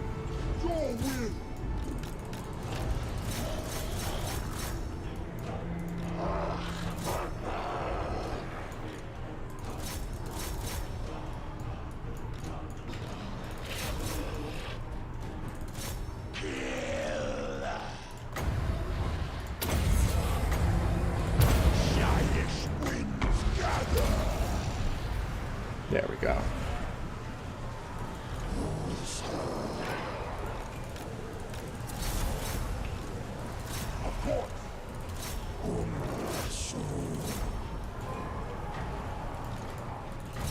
Go get him.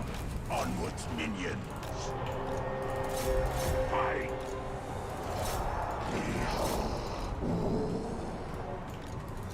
Kill, terror out them, please. Come on, kitty. Come on, kitty.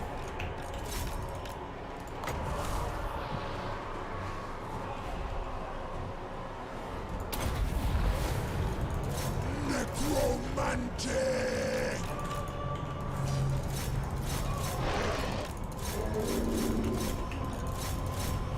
Fight.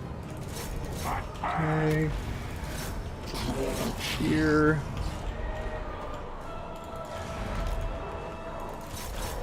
Hey, you come over this way. Throw another Spirit Leech on top of Minotaurs. That's good. Throw down these on top of him, too.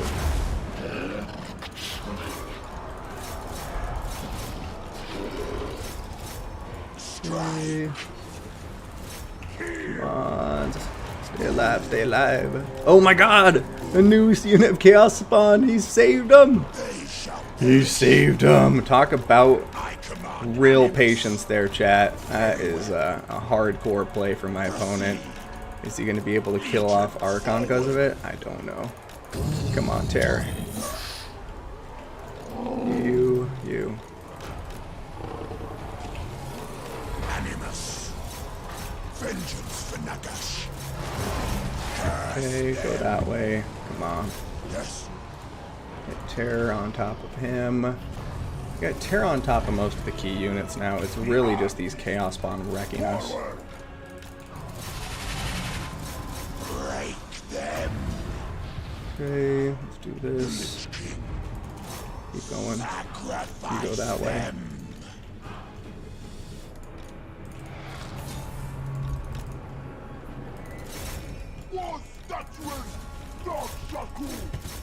Okay, come back over here, Archon.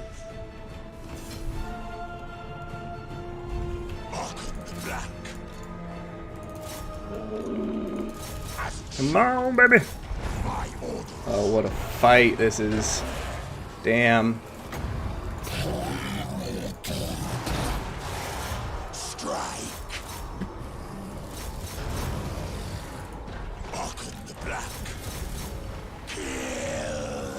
Come on, time out, Chaos Spawn. Oh, those are Minotaurs! I thought they were Chaos Spawn. I need to run. Oh, crap. Completely misjudged that situation. Definitely thought. Cetra shall pay. Obey me.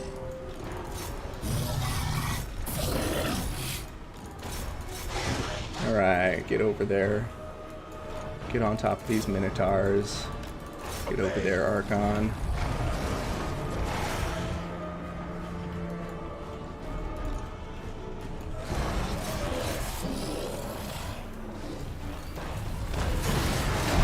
Get over there and hit them in the back. Don't leave the War Kitty alone. Go get him. Go get him. Go get him. Go get him. Give him a big old hit, Hero Titan. Oh god, yes. I forgot about these Tomb Blade of Archon things. Actually, that isn't what this is. But still, let's kill him.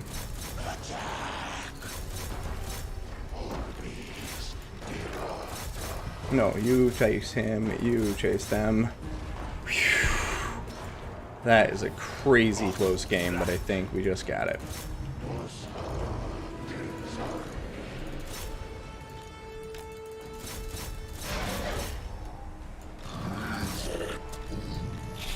Damn, that was so close.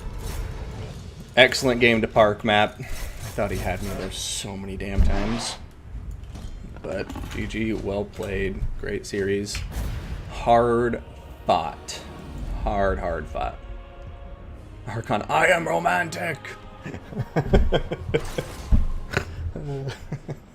Probably saying something necromantic.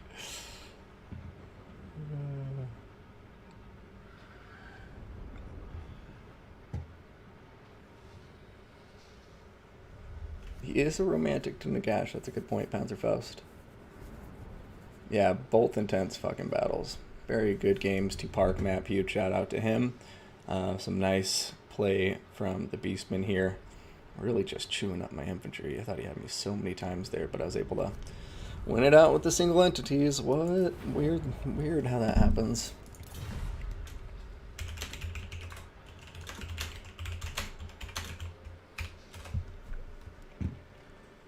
Stay true to my win conditions.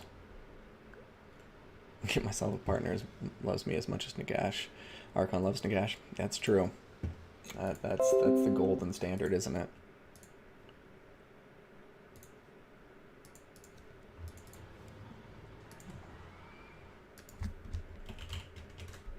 Oh, am I up against ice power now? Let's see. Let's throw this up on the display capture. Yeah, we're going to be up against ice power total war.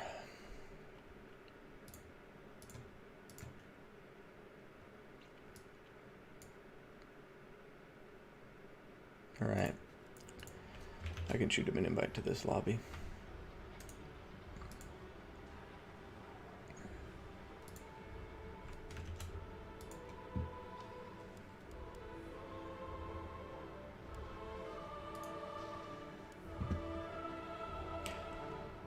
Alright, I'm gonna go to the bathroom, but I guess I'll do... First, I'll pick maps and do bans. So, for the first map, let's also get our display capture off. And here... Okay, so... Looks like our map options, once again. Well, I'm gonna start with the Golden Monolith again.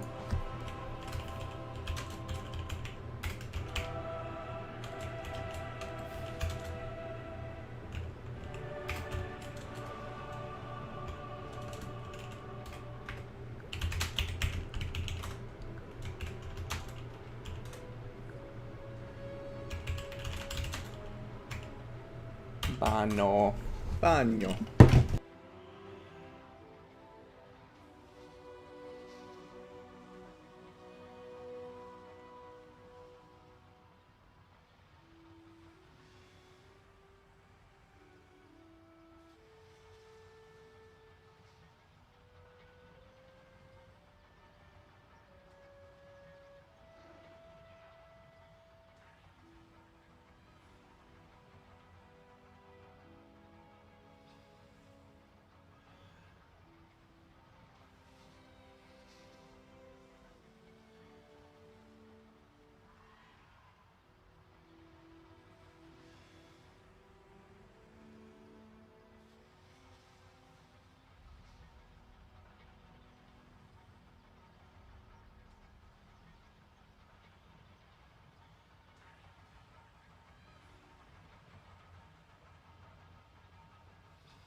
And we're back. Hi, everybody.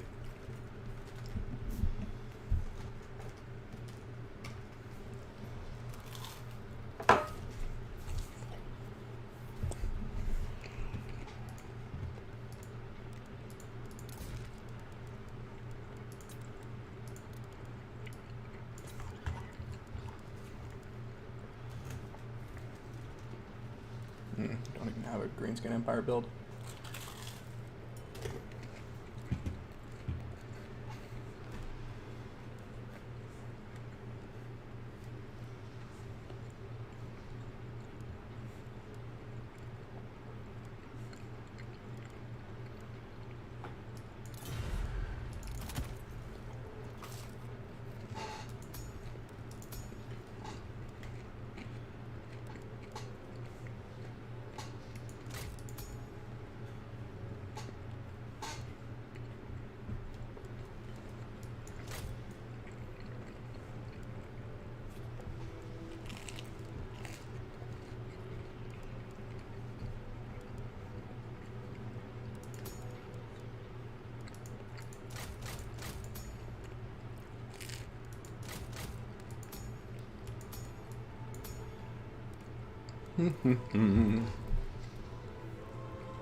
What's up, Lord Peretta?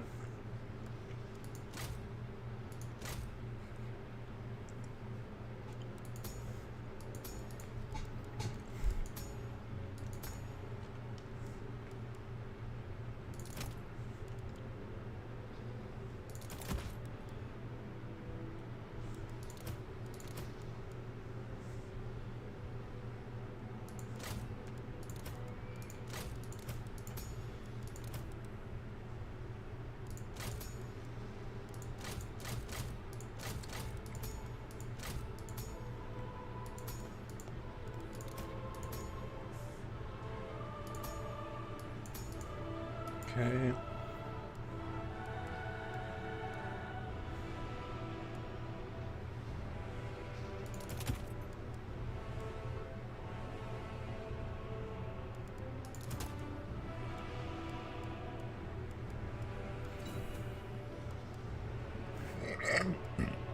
Excuse me.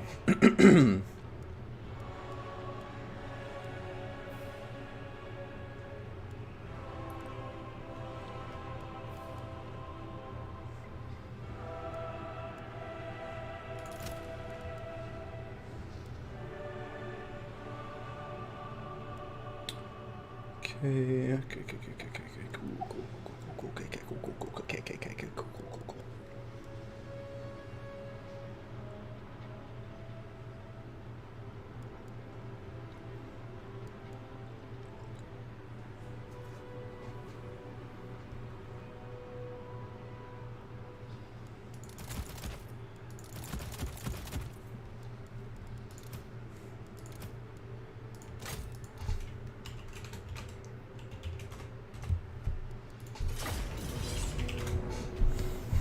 Let's get to it. Ice Power is a very, very tough match. I'm glad somebody said it before I could, because no doubt about it, he's not somebody to be trifled with. So let's see how it goes.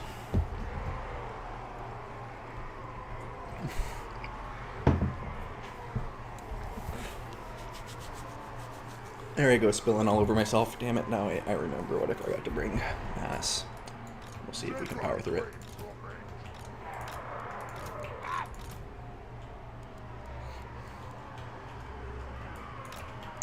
Now I have Black Orcs, which defeats the purpose of the Black Orc Big Boss, to be completely honest. That sucks. Okay, cool.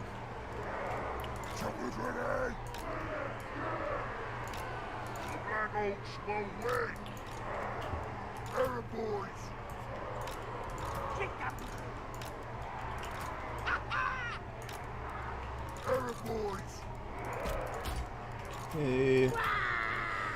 I'll throw you guys like this.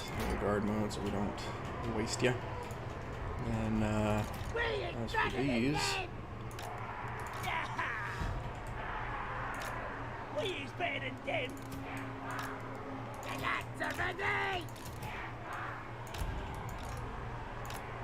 Goblins. Let's scrap. You guys ready?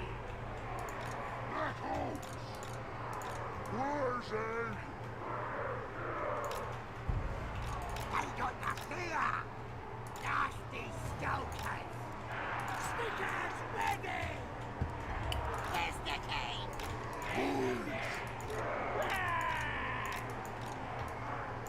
Goblins! Where's Colors? The lads are ready! Let's scrap! The lads are ready!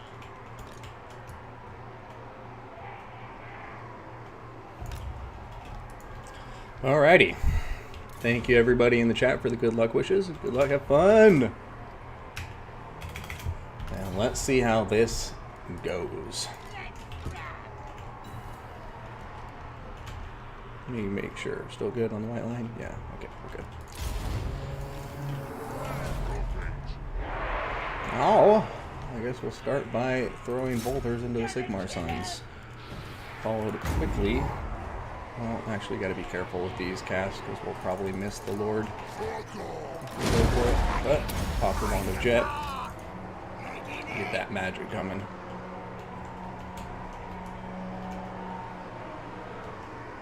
Biggest, brutalist all. That's the place. God's will. Who can I clobber? Okay, now let's start targeting Knights of the Blazing Sun if we can. He's kept him somewhat out of range, but not completely.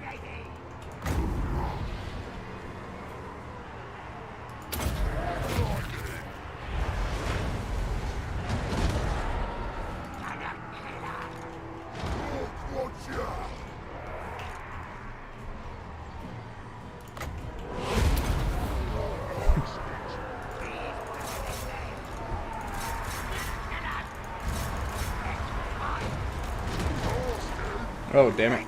I wasn't about to cancel that. Oh, not what I meant to do. Force of habit. The Black Hawks will burn.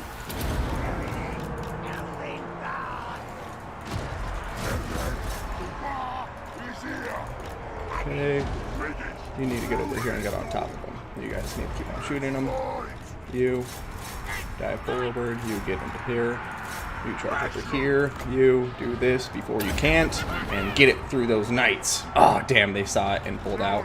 Nice job on their part. Okay, foot of work right here, though.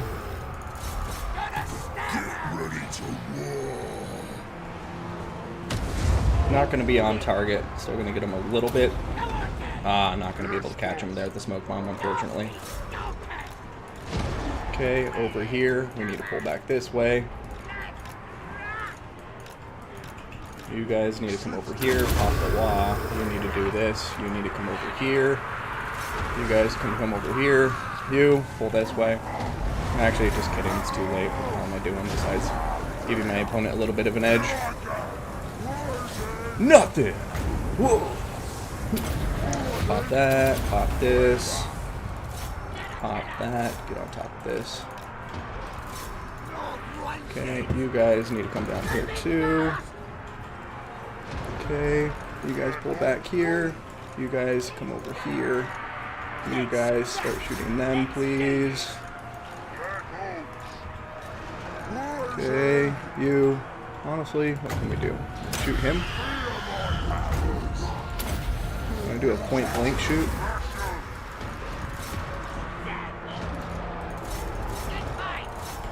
Okay, shoot him.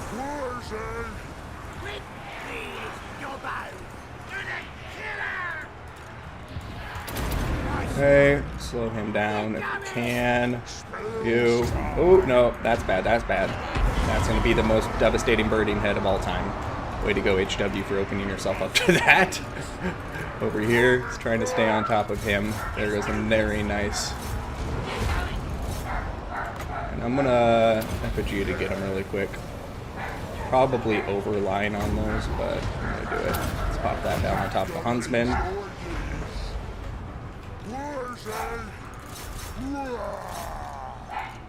Can you hit him with that? And pop your wand of jet.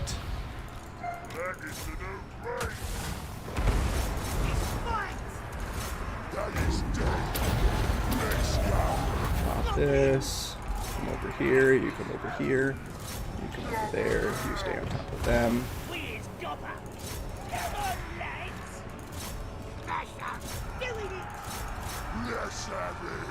Let's go ahead, see if we can't kill his caster. Why is his caster running out there? Hopefully that was a mistake, otherwise I'm probably falling for the bait.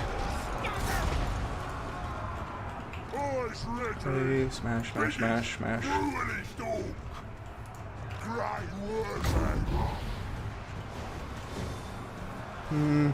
Save it for magic. You first.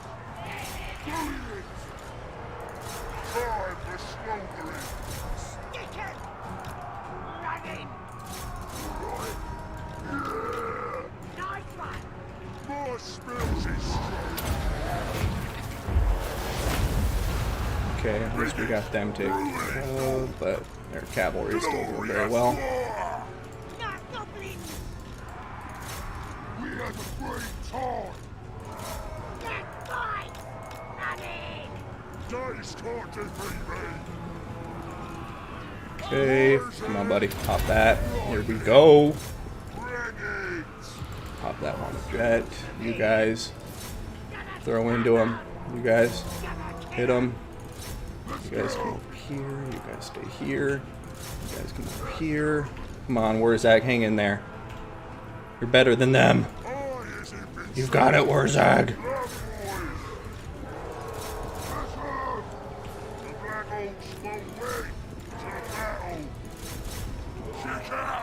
Get him.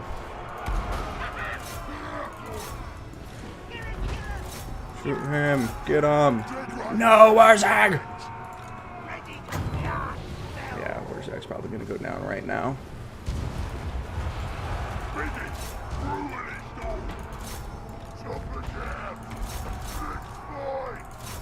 Come on.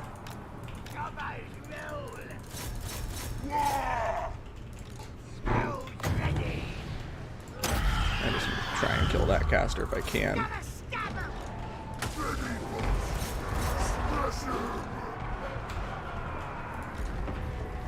I think he's got me now. Still have a slight thing in the balance of power somehow. Try to get over here with my nasty skulkers. Maybe pop a smoke bomb. Boom. Caught some of them with it. Come on, nasty skulkers. Get a route on top of these guys. No. Where goes the route? And I think that's going to be the GG. Yeah, won't be able to do it without anything else. Well, actually, stay on top of him. Just keep running that way. You guys stay hidden. Black Orc Big Boss, you stay here. I wish Warzag was still alive. You do that. No, they shattered. GG, well played. Darn. Really wanted to pull that one off, but not gonna happen. Volkmar too stubborn.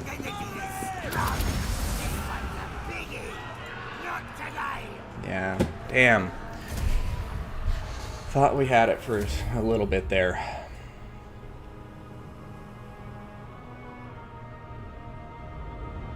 Yeah, Volkmar got me. Very well played to him, though. No anger there. I mean, honestly, I'm kind of kicking myself because my build would have done... I can't say that, though, because then I would have had much less units, but my build would have worked better if I had stuck to my guns, possibly, and just kept Big Boss and Warzag on their boars, because on their boars, they can at least chase down Volkmar and do some damage to him, maybe kill him, but no surprise here. Excellent play to my opponent, Ice Power, so not mad about that loss. In fact, I'm actually kind of happy that I think we put up a fight, but yeah, he had that, and I felt like he kind of had it for most of the fight.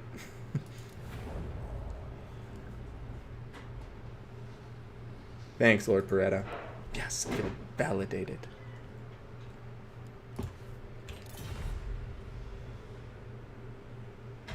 Alright, Galbaraz, and he's going Dark Elves, banning Bretonia and Wood Elves.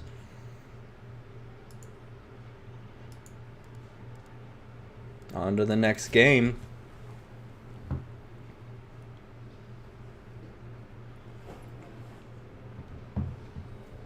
He is a Dark Elf main, so we'll have to keep that in mind.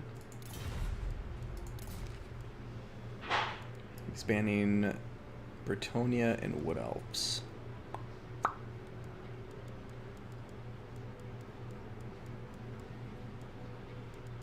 Empire.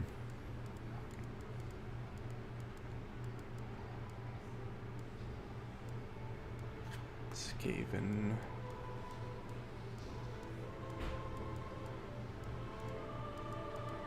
Chaos. Beastman.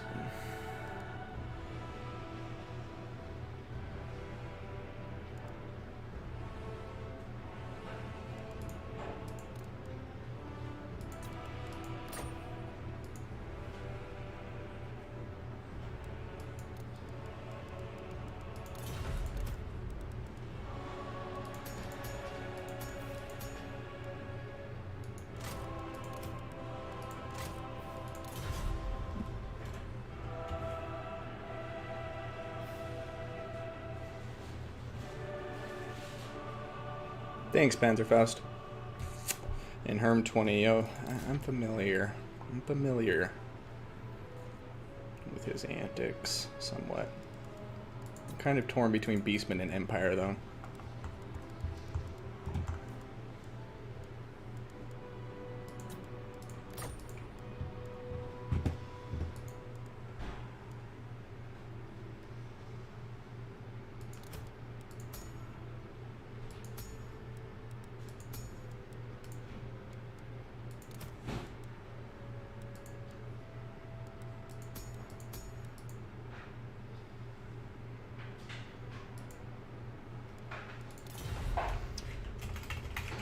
Hemp.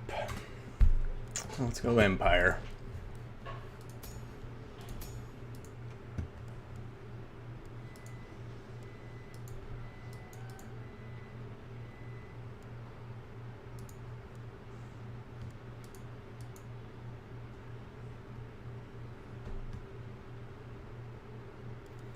If I brought 50.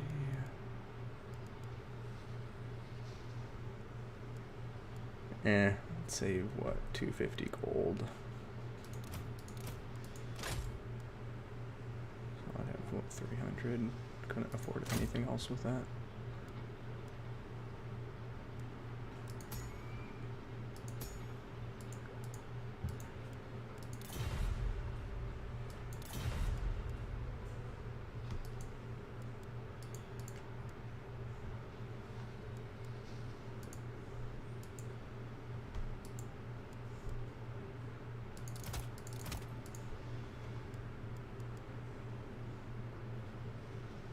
Start yelling 13, and then Lucius Varenus shows up in the battle and starts murdering ice power for me. That would be glorious.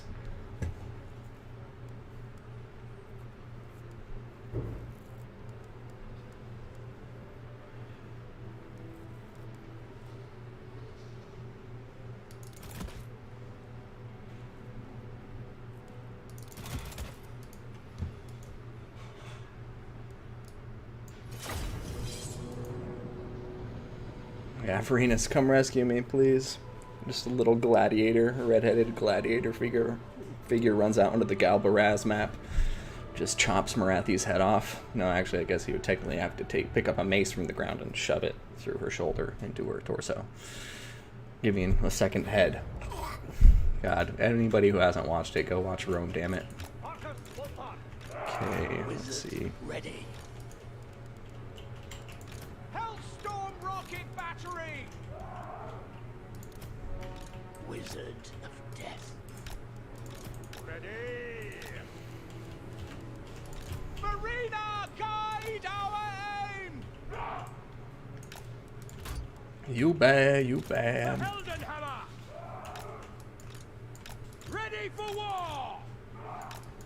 Swordsman. Standing by. For the twin-tailed comet. We obey. Free company. Outriders. Yes, General. We serve France.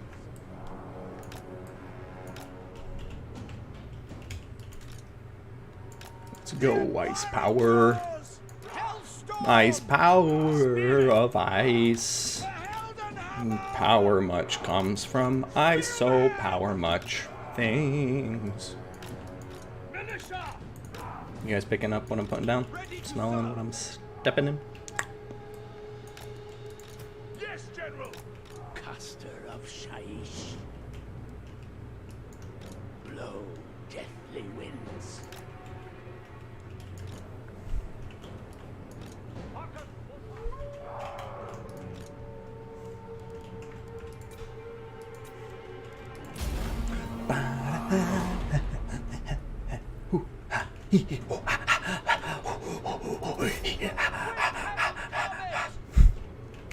Pistoliers! Slay! Wizard ready. Spirits invoked. No lingering! I'm now ready! Try something crazy. Sir! Yes, my lord! Yes, sir! Quickly! Strike them down!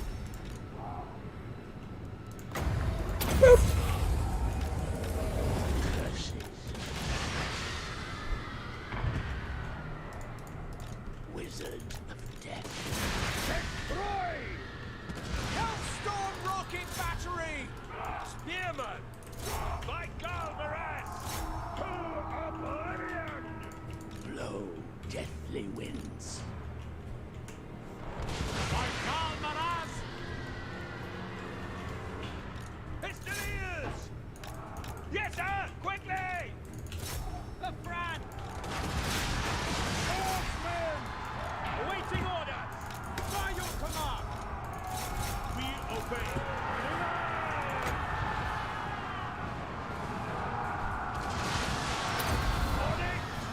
For the Emperor! Emperor! Ready? For the twin-tailed comet! At speed! No lingering! En route! For the Helden Hammer! Ready?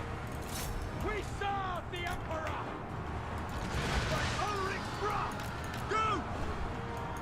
Formation march! Moving now! Take the ground! Ready? Taking position! For the Warhammer! Pistoliers! Taking position! Withdraw!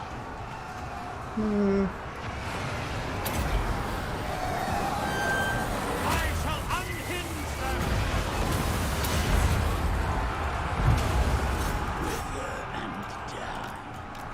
To battle! Charge! The ground quakes! Forward! Here. Onward! Withdraw! He's got our cav. That's no bueno. That's no bueno. Agree! Withdraw! Wait, was that Infably Info or Melkos Mystify Mazza? Either way, it was a waste. Empire endures! Now! Sir! Just coming at us with those spirit leeches. Yes! Attack! Shoot! Yes, General! With Damn. haste! Onward! Quick march! Sir! Ready! Rah! No lingering! We serve the Emperor! Wah! Formation! March! Over here. Taking position! Manticore rush, man. I can't handle it. Manticore is so real. Balance of power is completely against me, and ice power's got me. Okay. Oh, Miss Marathi. Way to go, HW. Now.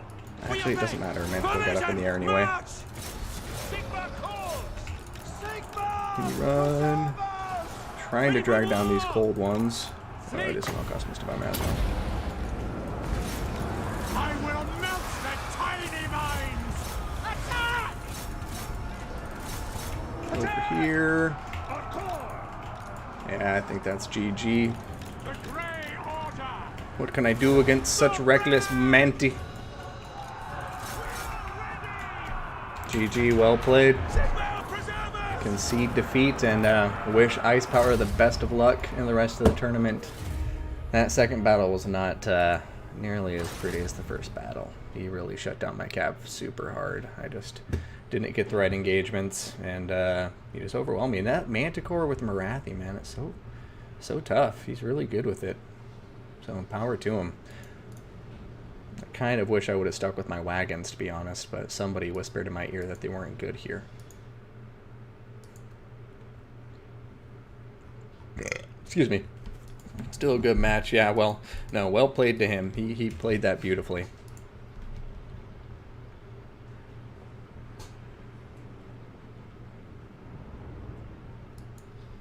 Probably should have maybe brought Huntsman instead of the Pistoliers, but I figured the mobility would be nice, but with the Manticores it doesn't matter. They're just too fast.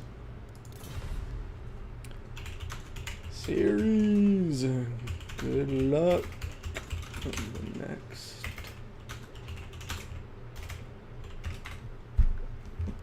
Alright. Well, I didn't get completely raffle stomped the second battle. I was. Fuck Grom. Yeah, no, I ain't bringing Grom in my armies. Ice Power is super good now. Yeah, I remember when he first came out of the scene, and maybe not when he first came out, but when I first encountered him, and he was already very good, but like, yeah, he's just blown up over the last few months, so congrats to him for getting so damn good so quickly. So let's go ahead and get a scoreboard up here. And if you don't mind, guys, I am going to take a quick break. I don't see any battles jumping out at me right off the bat, so I'm going to take this moment to go take a quick, like, 10-minute break, cry, compose myself after the loss because I'm so heartbroken, and then I'll be back, hopefully in a somewhat chipper state to cast some more battles for me from the third-person point of view. Huge shout-out once again to Ice Power. Great games. I need to practice with him off-stream some point just so I can maybe get him to rub off some of those skills on me. But anyways, be right back, guys. and gals.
We just missed it.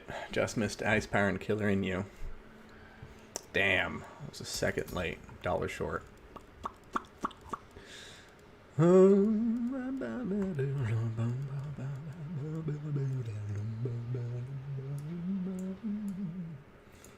Actually, never mind. They aren't even playing a tournament battle.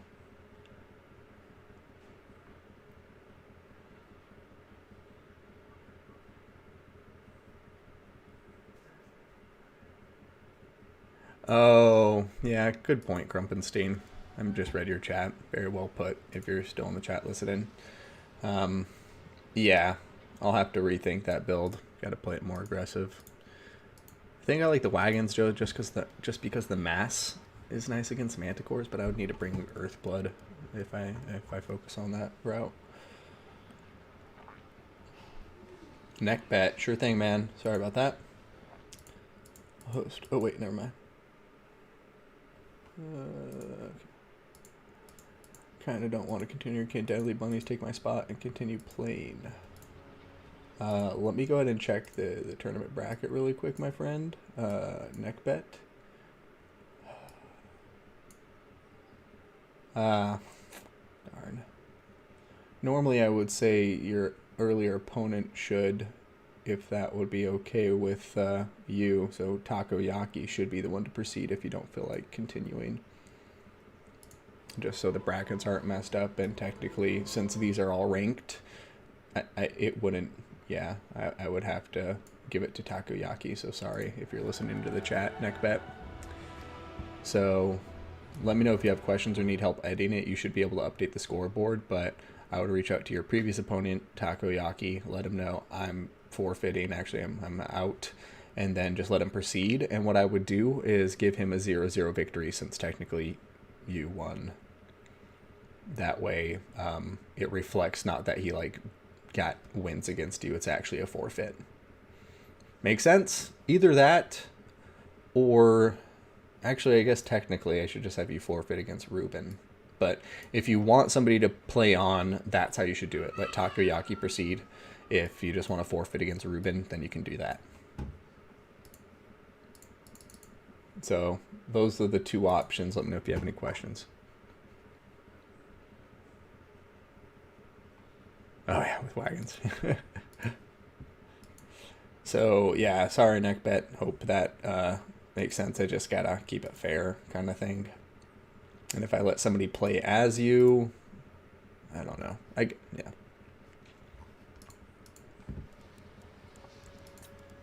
Chosen one Hadres. No spec slot. Wow. Can you believe this? Can you believe this?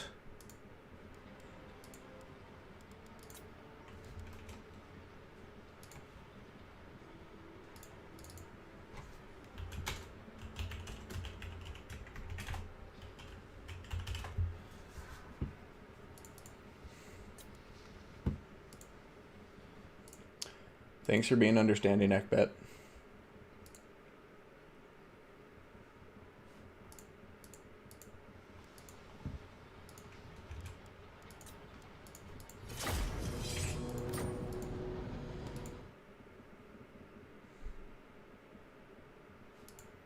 All right, let's see what the score is.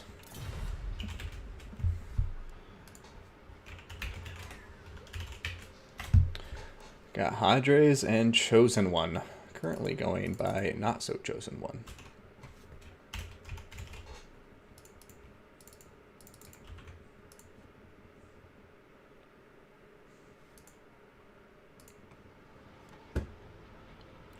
Chosen One is up, cool.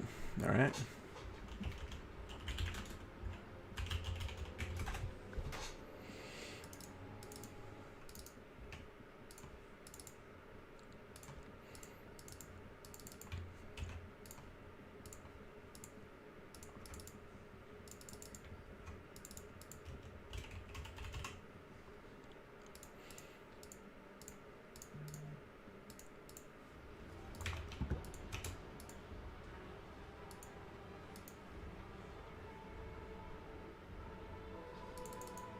Ouch.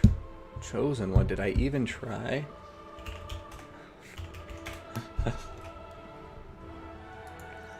Alright, so Empire and Dark Elves, Dwarfs band. The Dark Elves versus Lizardmen, and Chosen One with Lizardmen. Cool. So we got Chosen One saying Wood Elves now. Looks like he might be picking that against the Empire pick by Hadres. So let's go ahead and update the faction banners. Get that intro card ready to go.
All right.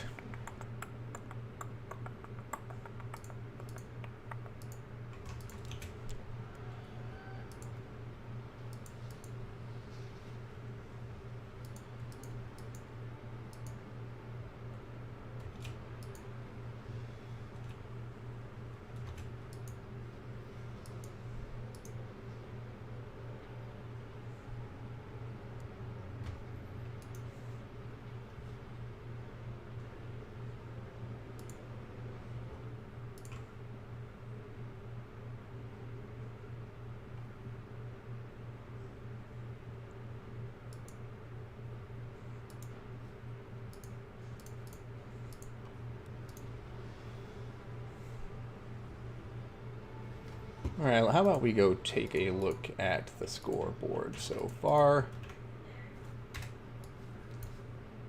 and see how things are stacking up. So, as you can see here, we've got Ice Power, who is defeated Katam, and then myself 2-0, and is up against CC3 Ruben. Ruben has defeated Forpaland and took a forfeit from Neckbet. And then we have EC the Green One over here in the other semifinal. He is waiting. He was able to defeat the Central Scrutinizer and EC Green One. Or sorry, NPM Von Karstein. He defeated himself. It was a really profound experience. But then where he's waiting for the results between Odium and Chosen One and Hadres, which we are currently watching. So, woo, woo, woo. Let's get to it. Gonna throw up that intro card, and we'll see who comes out on top, ladies and gentlemen.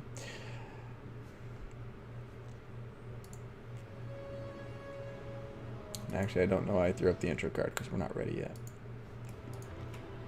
Just kidding. Now they are. Alright, here it is.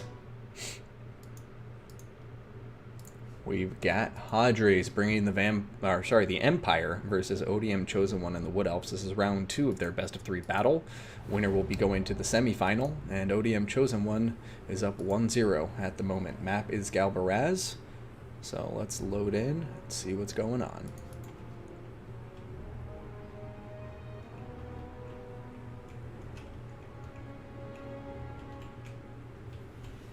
Alrighty, so starting with our red player, since it's round 2, we're going to be seeing a relatively small Wood Elf army here, just under 600 units, and we're going to have 2 Great Stag Knights.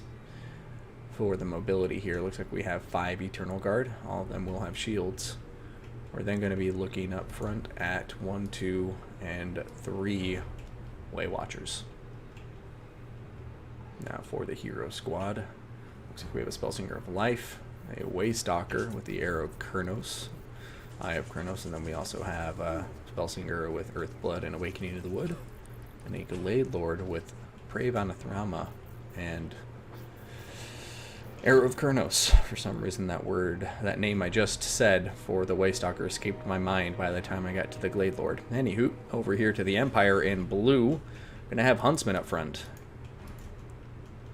Backing them up, we'll have some Silver Bullets, and then we're going to have Empire Knights. So 1, 2, 3, and 4 Empire Knights. Got 4 units of Flagellants for that Unbreakable Infantry, and then 3 units of Spearmen with shields.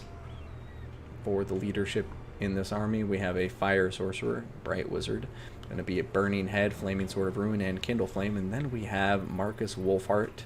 He's going to have the Hunter's Stare. The Huntsman's Snare, and Fleet-Footed. So that's going to be it. Time to see who comes out on top. Empire Army pretty straightforward. Focused on the heavy cav. A lot of archer firepower, and they all have stock. And he's not even going to bring any artillery because he doesn't want to worry about, I imagine, Arrow of Kurnos sniping him out. So should have ourselves a good fight. It's definitely going to be a, matter of numbers versus skill here. In lore-wise, I mean, like, Wood Elves are far more skillful than Empire State troops. So we'll see what comes out on top, quantity or quality.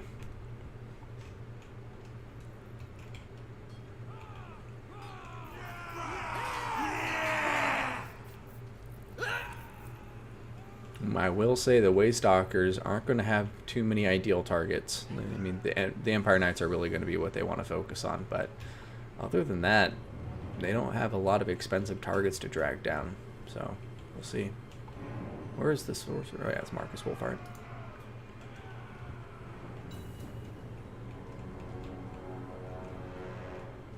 And so it begins.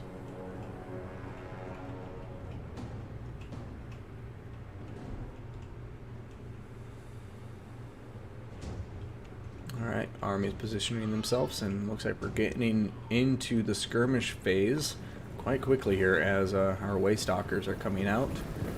We'll see what they're targeting soon enough, but arrows of Kurnos going down into the Empire Knights. And bada bing, Waystalkers going to use that first volley just to take these flagellants down to almost half health. Like I was saying earlier, it's going to be a bit of overkill for them because, you know, they really have armor-piercing rounds and stuff, but 23 ammunition, so I think they have 24 to start with, and as you can see, they're already getting some really good work. I like the fire discipline, though. No more than one volley on each of them by the looks of it. And without any heals, you know, the Empire's going to be sticking with it, or sticking with that damage. Stuck with that damage, I guess, is the right way to put it. Alright, Empire staying patient, just pushing forward, keeping its, you know, army in general order, and you know, just trying to play it patiently. You know, right now the Wood Elves have to eliminate a lot of units in order to even it up in the troop count, so it looks like they're just going to kind of, you know, really focus on the kite game here with the Waystalkers, and then only engage once they absolutely have to. And right now, as you can see, of the flagellants, only one of them, actually no, all of them are down health, like most of them below half health now. One of them, you know, about quarter health down, so some pretty painful stuff so far, but we'll see when these Waystalkers decide to change targets and hit the Empire Knights, because if the Great Stag Knights can get just like dominance, like mobility dominance on the field, this Empire army is very much going to struggle. The flagellants as the front line, definitely going to be painful for the Empire to deal with, though, too, because then what that's going to allow the Wood Elves to do is basically to have an infantry dominance on the field. They'll be able to push forward their Eternal Guard, which means all of the Empire Knights are more than likely going to have to be staying on top of them to survive. But over here, a huge loss for the Wood Elves as the Glade Lord got greedy, went out too far, and has died. Balance of power is still in favor of the Wood Elves for now, but the Glade Lord has died, and that's going to apply a leadership penalty across the field here as the Wood Elves react. Huntsman not giving that Glade Lord a moment to breathe. And right now the Empire is cornering him. We'll have to keep an eye over here because this is a rule break. We'll have to have him move out of there.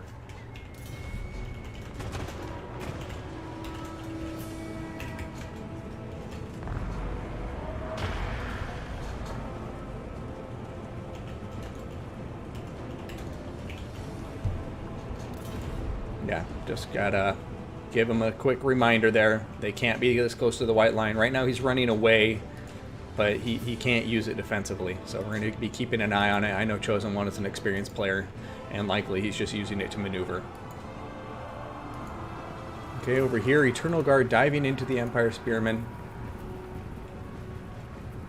Great Stag Knights being very cautious, and I appreciate it because the Huntsman here, the Great Stag Knights, you know, 60 armor, they have brass shields or bronze shields, but that's not a lot. So they're going to have to be very careful. If the Huntsmen get a good volley off on them, it's going to be so bad. And right now they're getting into range, and I think that's a big risky move. But right now it looks like they're pulling out, maybe drawing out some fire and then pulling back. But already, as you can see, taking some decent damage. They have to be very, very careful against those Huntsmen. Right now it does appear our Waystalker units are pushing out hard to the right flank. We have some Eternal Guard nearby, and the Great Stag Knights are coming through.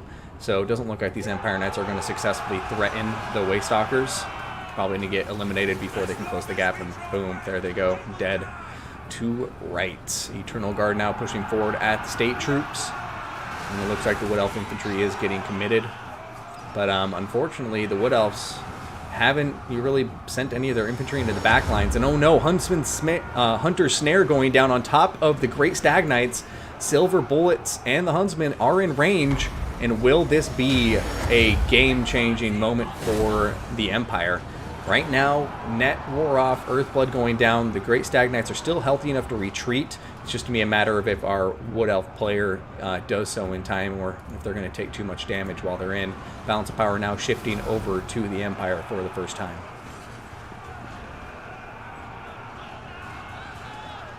Empire Knights hitting the Eternal Guards. You see an Eye of Kurnos going after the Knights, but not getting a very good hit.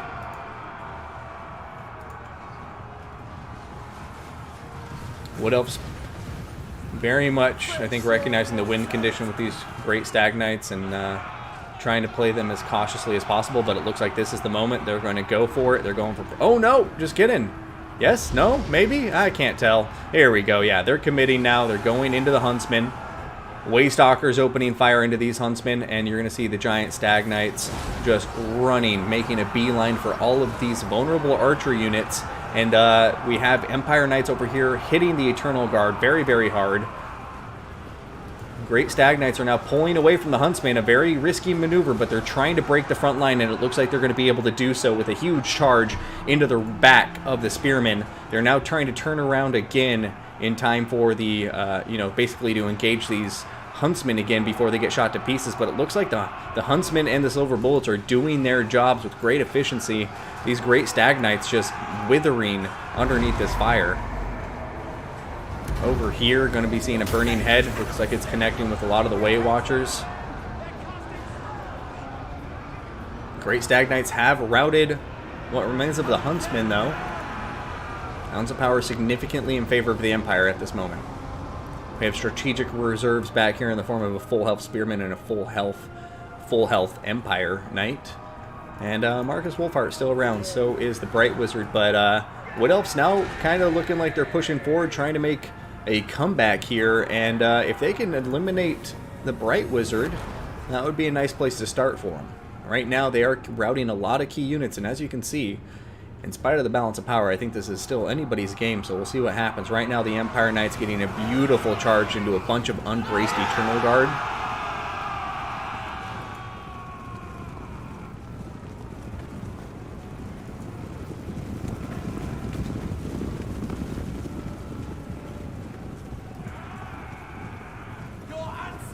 Great Stag Knights need to play this so carefully. They cannot be they can be nowhere near these Spearmen.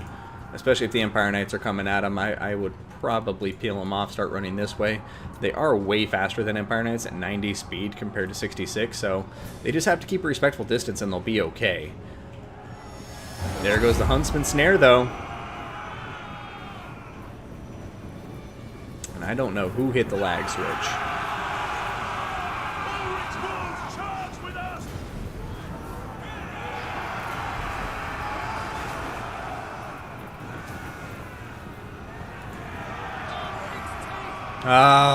Hunter Snare sealing the fate of the Wood Elves, I think, here. We still have a decent amount of Wood Elf infantry, though. Some Eternal Guard here. And really, it's just the main Empire State Troop left. There's like the Spearmen and this Empire Knight. So if the Wood Elves can hold it together, then maybe, just maybe, they can still win this. They still have their Spellsinger of Life. They still have their Waystalker, so they're not leaderless. And honestly, the Spellsinger of Life, as long as she stays away from the Empire Knights, maybe she can chase down Wolfric. But oh, a huge hit from Wolfric on top of the Spellsinger. That is painful to see, and Wolfric going to continue targeting her. But that one going to miss and actually do some friendly fire. Sorry. I don't think he yelled out for either, so that's on Marcus. Over here, army losses looking like they may be about to kick in. And looks like the Empire's going to pull this off, so Hadre is going to be tying it up. 1-1. The Empire will fall.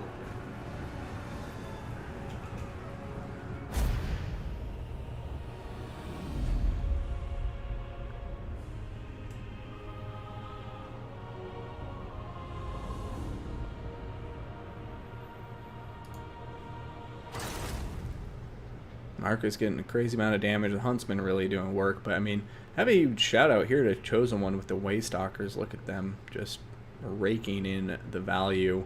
But a huge loss there early on with the Glade Lord. That Hunter Snare pinning her in place. Nothing Chosen One could do to save her. She was on a horse, so she was a large target, lightly armored. And 4 Huntsmen in the Silver Bullets, you know, you guys saw it. You know, I don't need to beat a dead horse. That Glade Lord melted like nobody's business.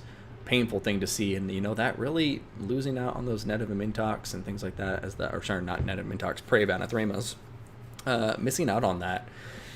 is really hard to come back from. And I think if it weren't for that play, this battle may have worked out very differently. It was that close, but to take away from Hadre, some really nice plays there, recognizing what his wind conditions were, just staying calm, pushing forward, and executing this battle well.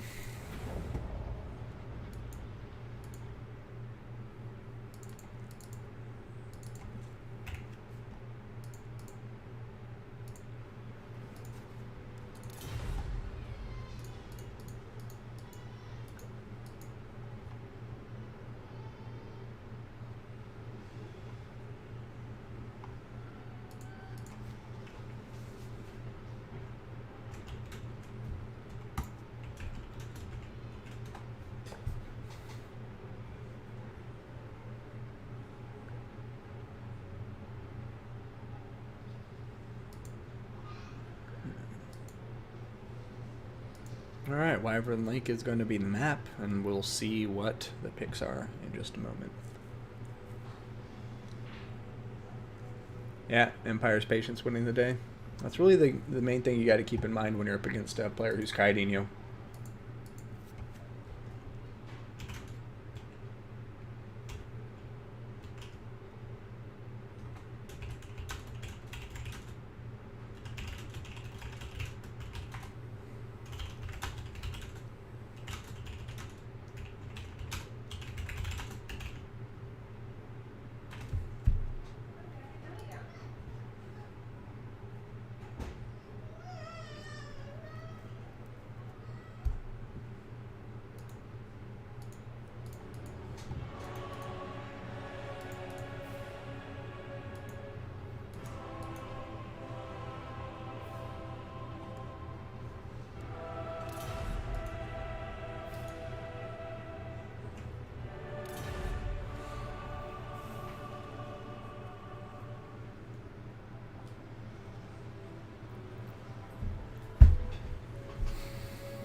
It kind of reads like for Christ's sake at first, but I'm definitely saying chat's sake.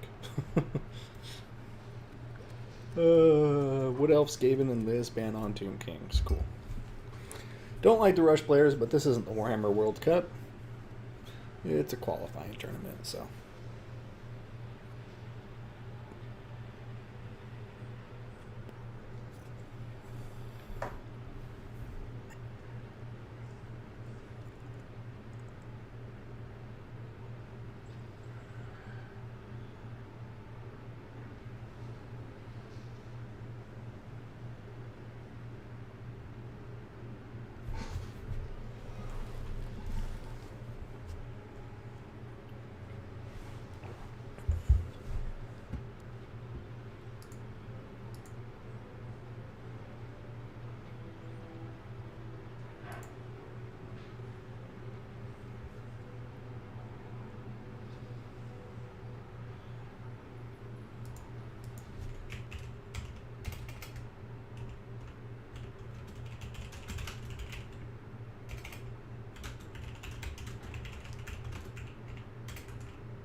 Oh man, wood elves versus dwarfs. What have we gotten ourselves into, chat?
Who crying in the background? That's my daughter and her friend.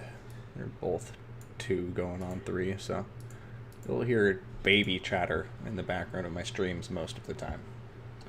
No getting around that at the moment.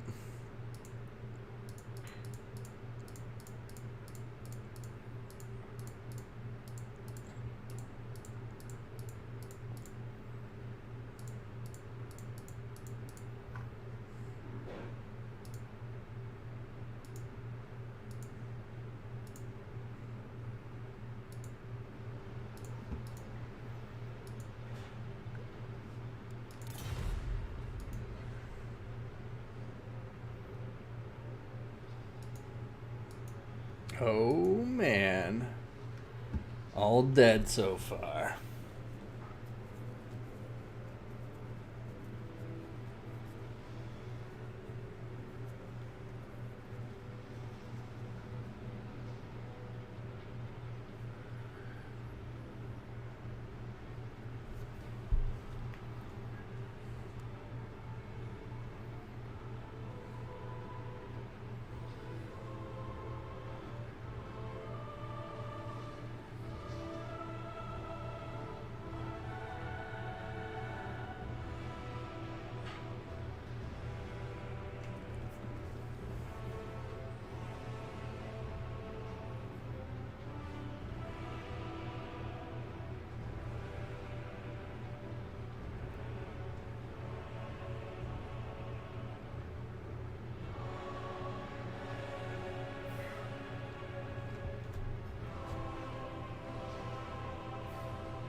Ladies and gentlemen, here we are, round 3, the tiebreaker between Hadres, who's bringing the Wood Elves, against ODM Chosen One and the Dwarfs.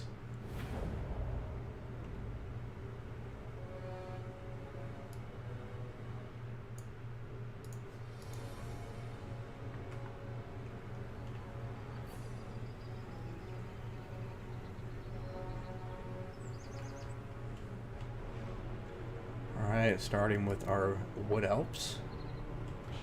In blue, we're going to have 4 Wildwood Rangers with 2 War Dancers.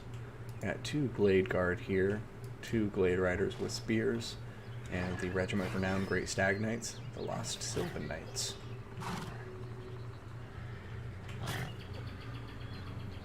For the heroes, looks like we have 2 Waystalkers, each of them with Arrow of Kurnos and a Hawkish Precision. Also going to be taking a look here at the Spellweaver, the Lore of Beast.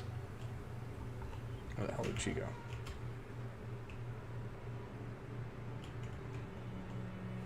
Spellweaver! Actually, I can see her card anyways. So, got Loic's Blessing here.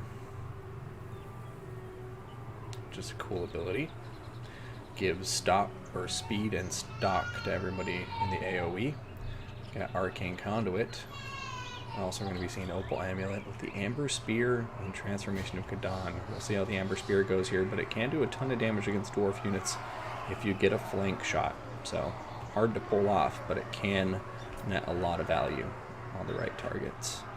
But that rounds out the Wood Elves, and for the dwarfs, we're going to be seeing Longbeards. Now we have dwarf warriors in the center by the looks of it. 3 of them, and Longbeards on either flank. We have 2 blasting charge miners in the kind of like a checkerboard formation with the dwarf warriors up front. Have rangers in the back line. Got 4 of them. 2 thunderers on one on either flank and 1 in the center, making it 3. Have 2 more Longbeards, bringing it to a total of 4. Now, other than that, we are going to be seeing Master Engineer, 2 of them. Hell yeah, with the Fiery Rings of Thori. So basically like a fire breath attack. And we're going to have the Rune Lord with the Master Rune of Negation, Master Rune of Wrath and Rune, Master Rune of Oath and Steel, and then we're also going to be seeing the Rune of Birth and Home and Forge Fire. Now that rounds out both armies, and time to see who comes out on top between Master Engineers, 180 range, versus Waystalkers, 190 range. This should be a good fight. Both builds going for kind of a similar thing. Got Caster Lord, or Rune Caster Lord in the Dwarf's case, 2 Skirmishing Heroes, and all. But the difference is the Dwarves are going very heavy on the Skirmishing, more so than the Wood Elves are. So we'll see how it works out. Longbeard should hold their own just fine, but the Wildwood Ranger should have a good time against the rest of the infantry engagements as long as they can avoid those blasting charges, which are quite painful. Arrow of Kurnos going down here, hitting these dwarf warriors, a nice flank angle. There goes another Arrow of Kurnos. This one not going to get as much damage, but still hitting the dwarf warriors.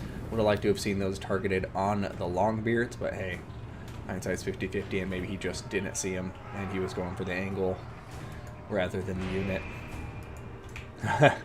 Over here, he missed 1 of the Wildwood Rangers, but now you can see Loic's Blessing is effective, and these guys are all pushing out of the woods. Right now, you're going to see these Wildwood Rangers and War Dancers pushing out this way. And we'll see if the dwarves catch on soon or not. As of right now, for all they know, there's nothing in front of them, and that's actually cool. But now here we are, Wildwood Rangers appearing before the dwarf army. Unfortunately, they still have some distance to cover, and we'll see how it goes for them.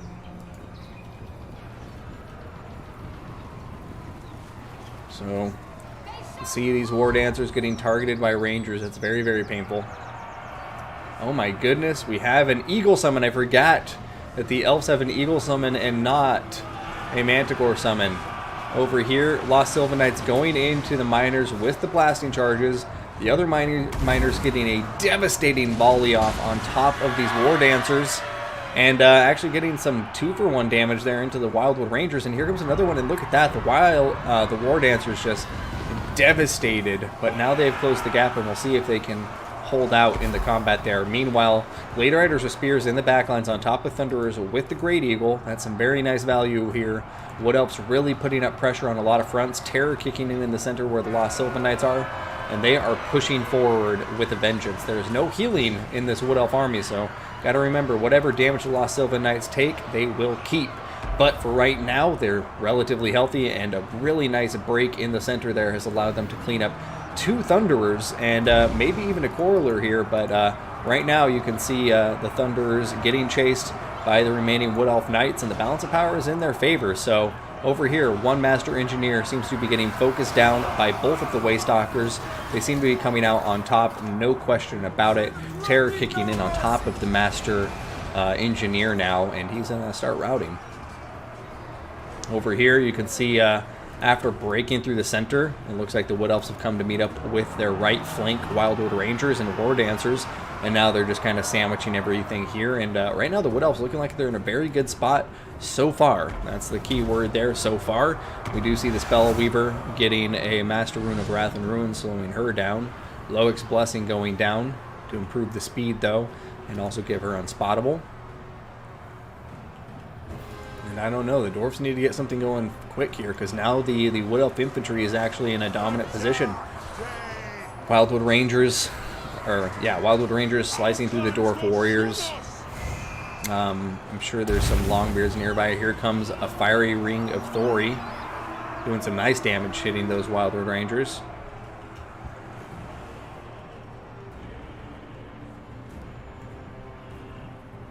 Alright, some Dwarfs are regrouping near the Waystalkers, but it looks like the Waystalkers will be okay, and they are almost done killing this Master Engineer.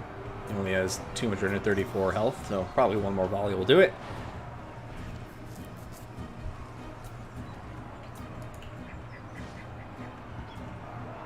And over here, look at this, the Spellweaver Beast getting into some crap and losing a lot of health. She's running away as fast as possible, hightailing it out of there. Master Engineer still firing away though with that 180 range, pretty significant. But now the Lost Sylvan Knights are in to the cookie jar, but Balance of Power is still not crazy in favor of the Wood Elves. You know, they still have an edge here, but I'm not sure if it's gonna mean they win it. Oh, that was a perfect Amber Bow. Did you see it just go through all of those units, killing all of the models that came into contact with? That was devastating. Now we do have strategic reserves from the Wood Elves in the form of 2 Glade Guard. Now they have like pretty much full ammunition, so they're going to start opening fire here, and that's going to really hurt the morale for the Dwarfs. Over here, Sylvan Knights may want to pull out of combat. They're losing a bit here, and I don't know, you don't want to like let them get dragged down too much further, because you want to keep this terror option on the field for as long as possible.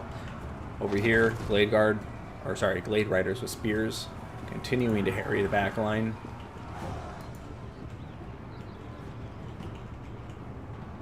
Ooh. Unfortunately, that Arrow of Kurnos didn't quite get a good connection there. Sometimes they'll, similar to an Amber Bow, just kind of go further down the line.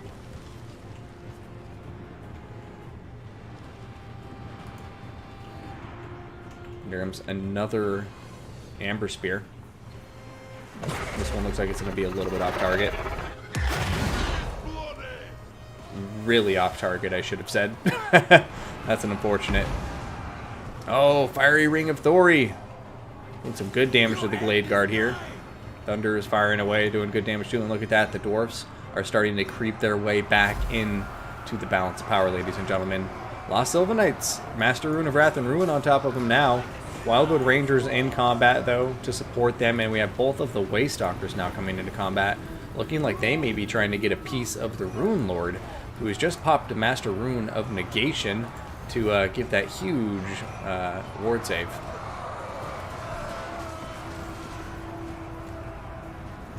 Lost Sylvan Knights going after the Thunderers now.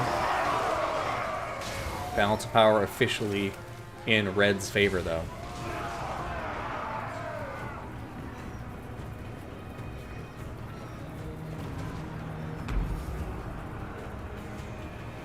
Wildwood Rangers pairing up with the Waystalkers to try to eliminate the Rune Lord. It looks like it's working. Master Rune Lord does have the Master Rune of Oath and Steel on, so 160 armor on top of him, and on top of the Longbeards who are fighting here. Wildwood Rangers do have that armor piercing, but against 2 Longbeards, I don't think they're going to be able to win.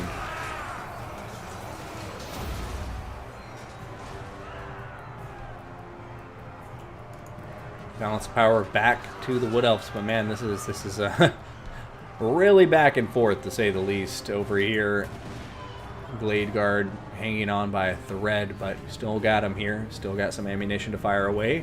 And the Lost Sylvan Knights, most importantly, are still alive and kicking. They have 449 HP, but still 8 models, and that terror is going to be something that the Dwarves have to contend with here, and the Wood Elves. these may be a win factor here. I mean, the Longbeards are immune to psychology, so that doesn't matter. But when we get over here to the Rune Lord, or the Rune Lord is too, actually, but the in that case, the Master Engineer is not. But oh, a Master Rune of Wrath and Ruin going down on top of them once again. And let's see what kind of damage goes down here, because the Master Engineer is going to be firing into him. Might kill some models, and then we also see over here Rangers firing into him. They only have just under 300 HP now. There they go for their charge, but it was rather anticlimactic as they were slowed down significantly. And the dwarfs just slowing the Sylvan Knights down, dragging them down. Only 200 HP left. What will happen from here?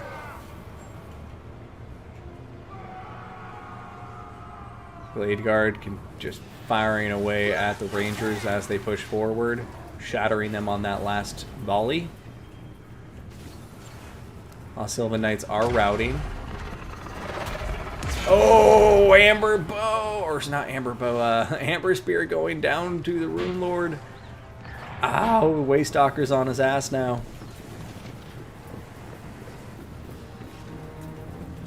We do have Longbeards coming in to play defense, though. That Waystalker might get surrounded, and that's going to hurt.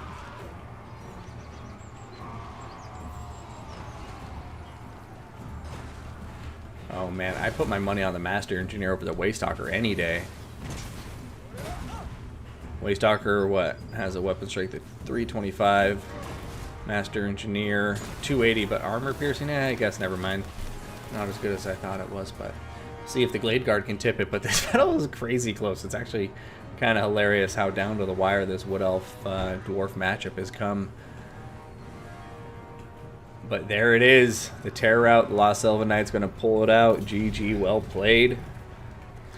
And looks like Hadres going to pull it out and take a 2-1 victory over Chosen One.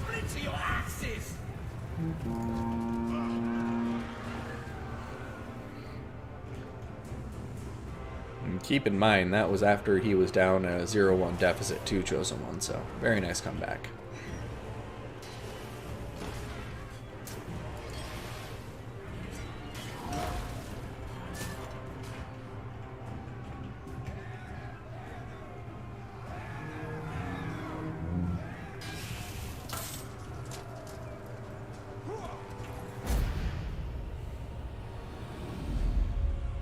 Yeah, last Amber Spear really brought it back for him, Optimus Pine. I was getting out of hand, no doubt.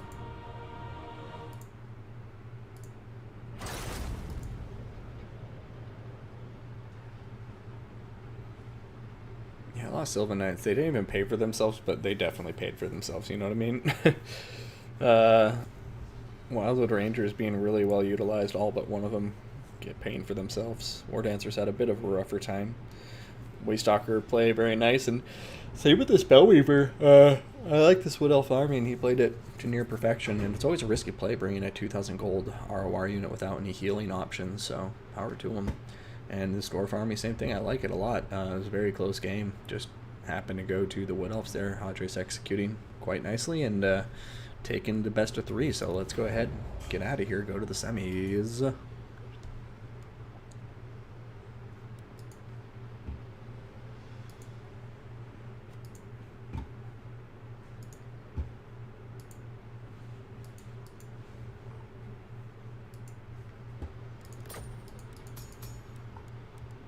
Alright, Icepower and Ruben are in their match, but if we can, we're going to hop into it as soon as they're done with this one. And then we can go back to the other semifinal and see what happens between Chosen One, or sorry, Hadres and the Green One, not the Chosen One. You see the Green One.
Well, I guess we'll go watch Green One versus Padres since that's a semifinal that's just starting, or we can hang out for a bit and try to catch round 2 of Ice Power and Ruben. So let me know what you think in the chat.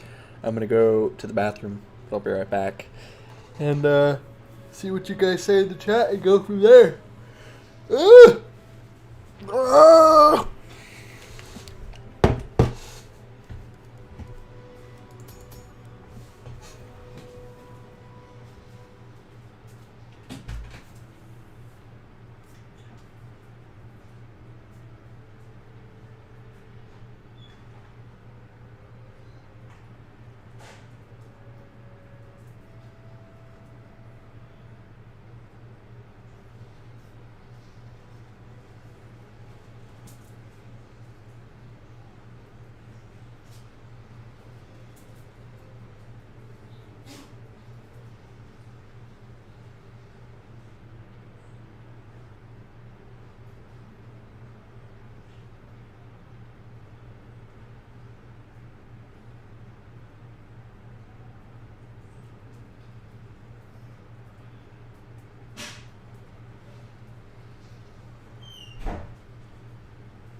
I'm gonna come watch you and right now.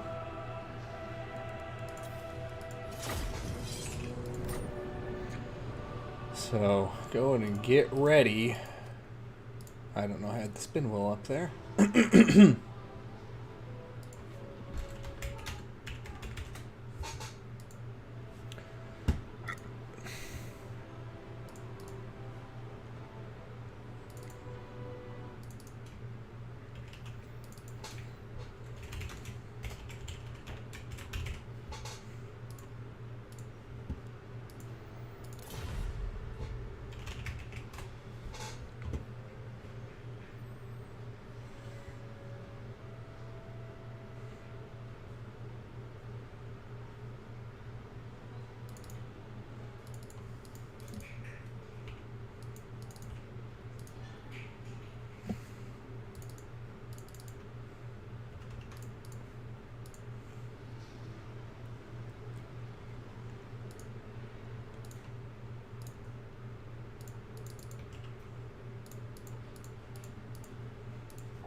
All right, we got Skaven for Padres.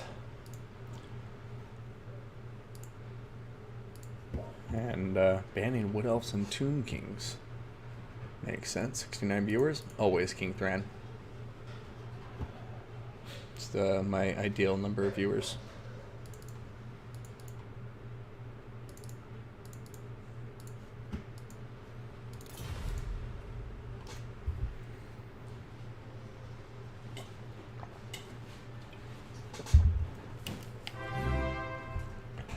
Hey, Finite, thank you so much for the subscription, my man. That was very, very kind of you with the Prime sub. Was it Fintal? Did I say Finite instead of Fintal or whatever? Yeah, my apologies if it's Fintal. Looks like you see the green one. Beastman is the pick. Just happy to see some Beastmen, as always. This is round one. Generate that link. Copy that result. And post it in here.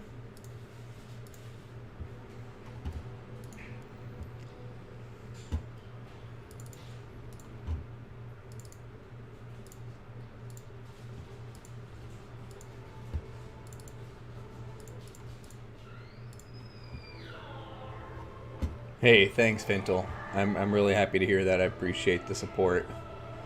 Let me know if you ever have feedback or anything like that. Of course. Happy to hear it. Try to be nice. I'm a sensitive soul. No, I'm kidding. Shit all over me. Got thick skin. I can handle it.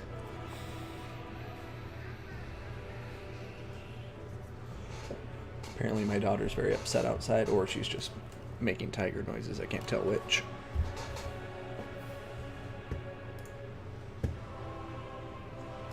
Now this is a matchup that once was very Beastman favored, but I think it's quite even now. Skaven got a lot more tools in their arsenal than they did before.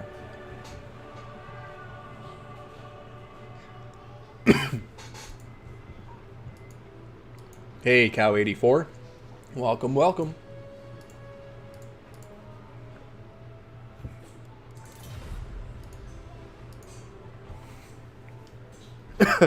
Alright, green one. Prefacing the battle with buff beefmen.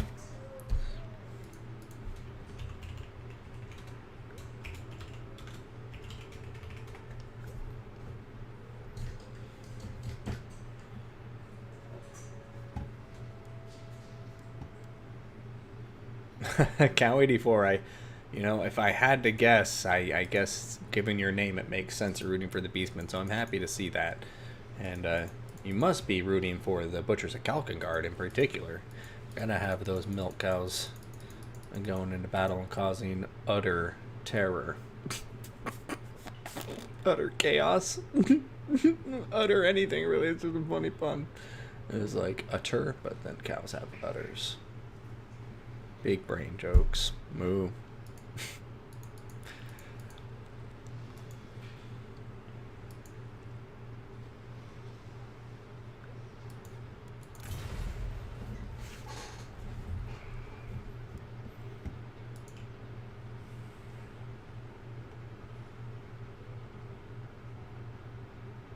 Alright, Padres readied up. Green one still finalizing his build.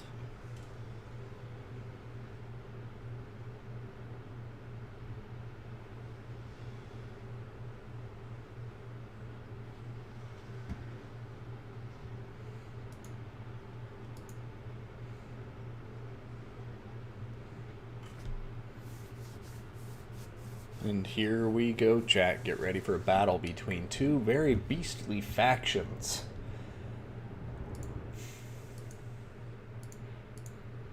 There's the intro card. Hadres bringing the Skaven against EC, the green one, and the Beastman. It's round one of their best of three. Winner will be heading to the finals.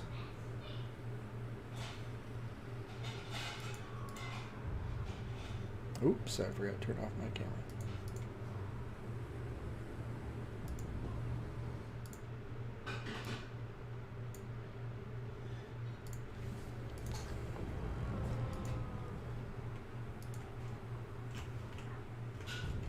That's real the story and move right back to you. And Cow, why is it funny? Is this barnyard animals against rats?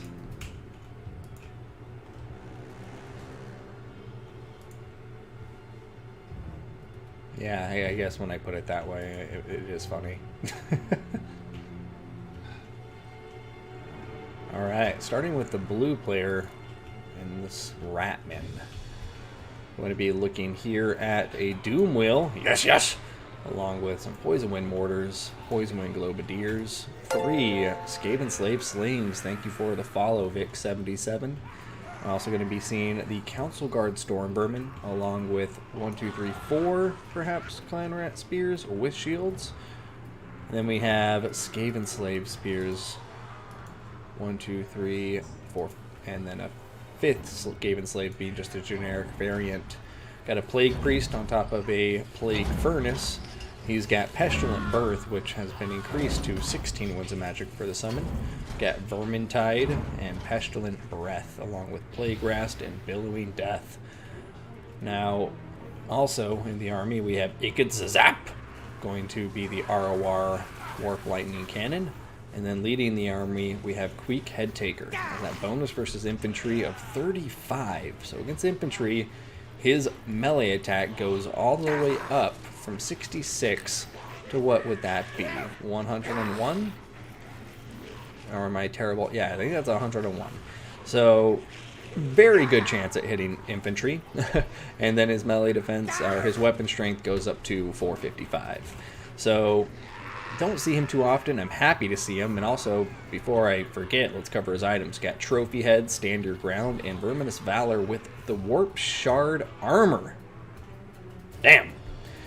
Now, that will round out the Skaven army. Let's go see what the Beastmen have brought. And if Morgor's here, I think Queek Headtaker may have something to say about it. But checking out the infantry, this time we'll go left flank to right flank. Got Centigores, and then Ungor Spearmen Herd with shields, Gore Herd with shields. Looks like a total of 4. Another Gore Herd, or Ungor Herd with shields, and a third one on the far right flank.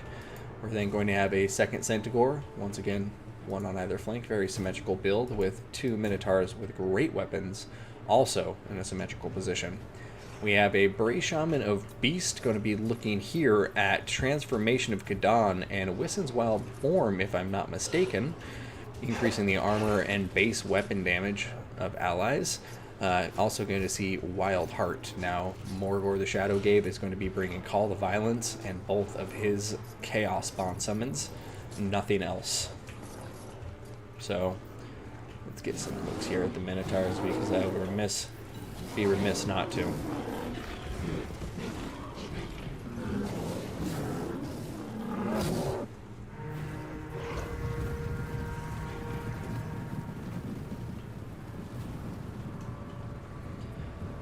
I also didn't mention there's a third Centigore and Chaos Warhounds with poison on the far right flank. And yeah, so the right flank will be a bit more stacked than the left. Doomwheel coming out to play. There's not going to be too much to counter him besides the Minotaurs with great weapons, but they have to be careful because of that Warp Lightning Cannon. However, Centaur's coming out looking to get on top of the Skaven Slave Spears. They'll have a field day there, especially if the Skaven Slave Spears are not braced. And Centaurs are very fast, so right now looks like the Doomwheel making an approach over here. Oh, friendly fire! Ouch! Oh, that must have been targeting the Centigores based on its pathing, but then just blew up the Skaven Slaves. Centigores coming out to get on top of the Doomwheel now, and the Doomwheel could be in trouble here if these Minotaurs are able to do damage quickly enough, but my suspicion is Doom will be able to escape here relatively unscathed, because the Beastmen probably won't want to blob up on top of it within a range of those Poison Wind Mortars at the moment. Over here, we're going to see a fourth and second Warhound. So, sorry, a fourth Centigore and a second Warhound in the backline who are all diving into Skaven Slave Spears. Unfortunately, those Skaven Slave Spears will be braced, so probably not going to be the best engagements, but we'll see what happens. The timing is definitely good. You can see the Beastmen are hitting pretty much the entire army at once. So we'll see what they can do. Right now, Bray Shaman taking some damage from the Warp Lightning Cannon, and Morgor the Shadow Gave just getting into combat now to support his Gore Herd. Chaos Spawn Summon going down on top of the Poison Wind Mortars. Over here, we have Centigores and Poison Warhounds diving after all the Skaven infantry, trying to get a sandwich on them maybe, and they may succeed, but the Doomwheel here are going to be very, very threatening. But overall, I'm liking the micro from both players here. They're really evenly matched from what I can see. Balance of Power still giving it a pretty even match too. Maybe slightly leaning towards the Beastman favor. Now here come the big boys. We got the Minotaurs with great weapons. getting ready to dive into the center.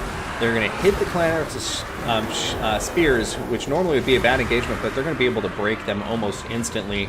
And now the Goreherd are following up that charge, and it looks like the Beastmen may be making it through the center here and getting into the back line. And look at that, the timing. We also have Centaurs and other units pushing into the back lines too. And it looks like the Skaven formation is definitely compromised at this point. The question is, will the Doom Wheel, pretty much working with the infantry, be able to cause enough terror to pull this back into their favor? But right now, with the Chaos Spawn summons on the field, I do worry about the Skaven's chances here of stopping, or of moving the Doom Wheel around with impunity. Looks like Minotaurs with great weapons have actually been committed to this fight too. And now the Doom Wheel's all alone in a sea of Beastmen. Minotaurs with great weapons, Goreherd, Chaos Spawn, Centaurs. Like, this Doom Wheel is going nowhere. And this may be the moment the Beastmen, crush the life out of the Skaven army. So I won't be surprised if we see a concession here shortly, unless something drastic happens. Because over here, as you can see as well, the Plague Priest about to be routed, getting a summon off before that would happen with the Plague Monks, but routing immediately after. And things are just not looking the best for the Skaven right now. Meanwhile, over here, Queek Headtaker. I'm so sorry I missed it, Queek, but I think the results speak for themselves. We see a shaken Morgor, very low on health, running away from the battlefield. He is terrified of what, you ask? Well, Queek Headtaker. Queek is out here murdering Morgor, and now he's murdering everybody over here because he is that tough. But he was over here trying to take Morgor's head, and he nearly had it by the looks of it. Would be quite the head to take. That's a lot of dreadlocks. Or is that what that? Yeah, it looks like whatever his hair is. Over here, you can see the Beastman just continuing to choke the life out of the Doom Wheel. It's restricted its mobility, and it is now getting smashed by Minotaurs with great weapons. And that's going to be a GG, well played, but EC Green One taking the first battle in a rather convincing manner, as far as I'm concerned. I need to enunciate more. Damn HW.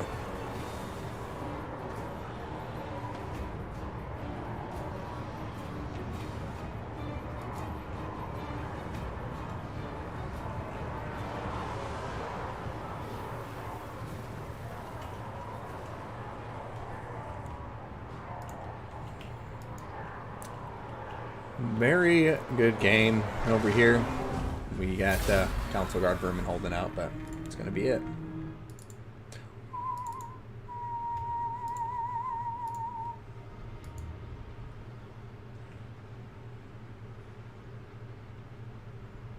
Yeah, Beastman Rush just going hard. Really, it seems to me like the only thing that really worked out according to plan for the Skaven in this build was probably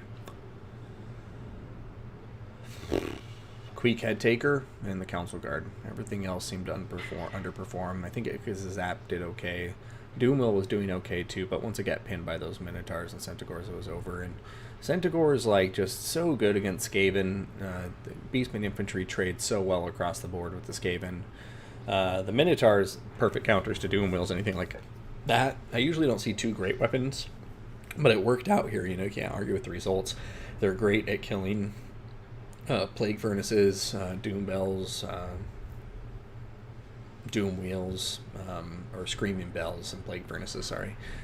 So, yeah, Beastmen just have a lot of good options here, and I think it was on full display in this matchup, so very well done to EC Green One. We'll see if Hadres can claw it back and bring it to a tiebreaker.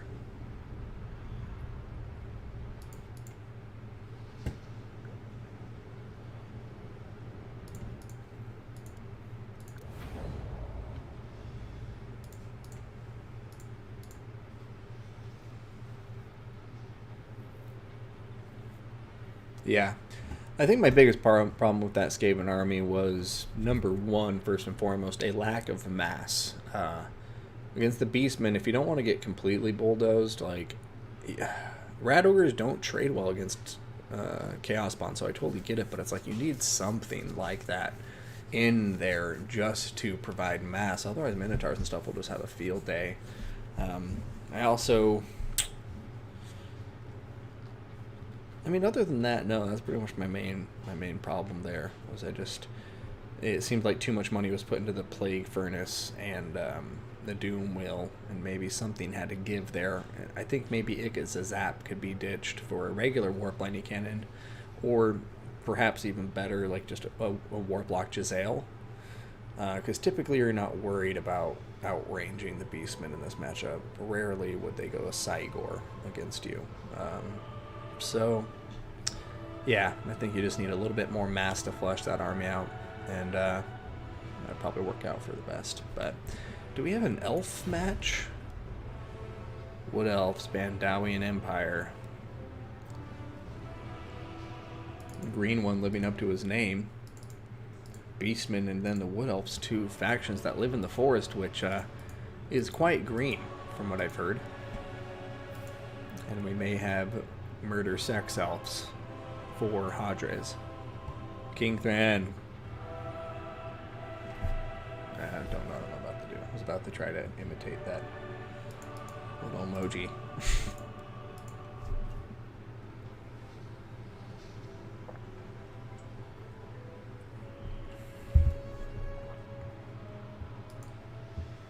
No, it's going to be greenskins. No dark elves.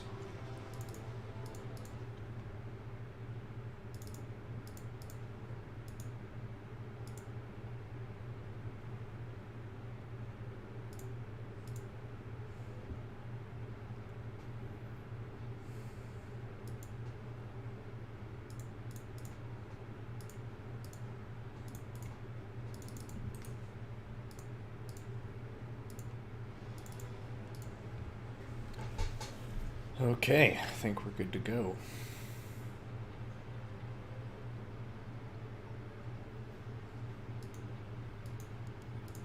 Man, you were getting so hyped. You were so ready for Dark Elves. I'm sorry, man.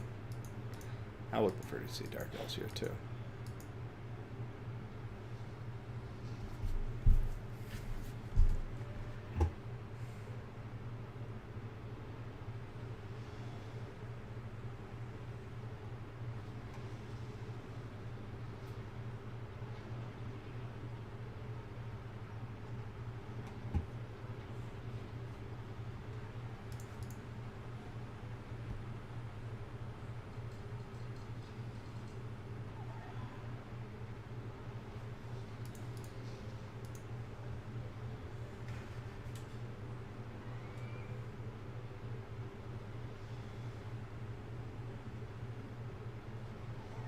I'm going to take a quick power nap, okay, everybody?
Alright, and we're back.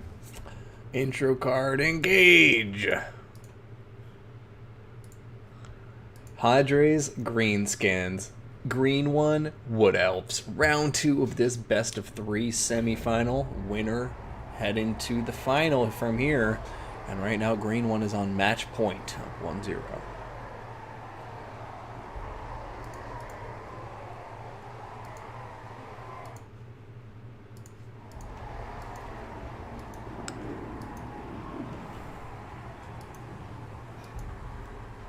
Would you bring those stony giants with green eyes, Kingfan? What? Ice just crashed. He is 1-0 right now. Thanks for the heads up, Hank Cyrus. Is he streaming his match too? That sucks if he just crashed. Alright, let's get to it, everybody. We're on our red side now. And it's EC green one with the Wood Elves. It's going to have a front line of 4 Dryads. Going to have, oops, looks like 4 Eternal Guard with shields. We then have 5 Glade Guard. It looks like 2 Hagbane Tips, 3 Starfire Shafts. Going to have 2 Glade Riders with spears and 2 Wild Riders with shields. Other than that, we have a leadership team, and it's going to be a 1 tree woman team by the looks of it, and her name is Dryka.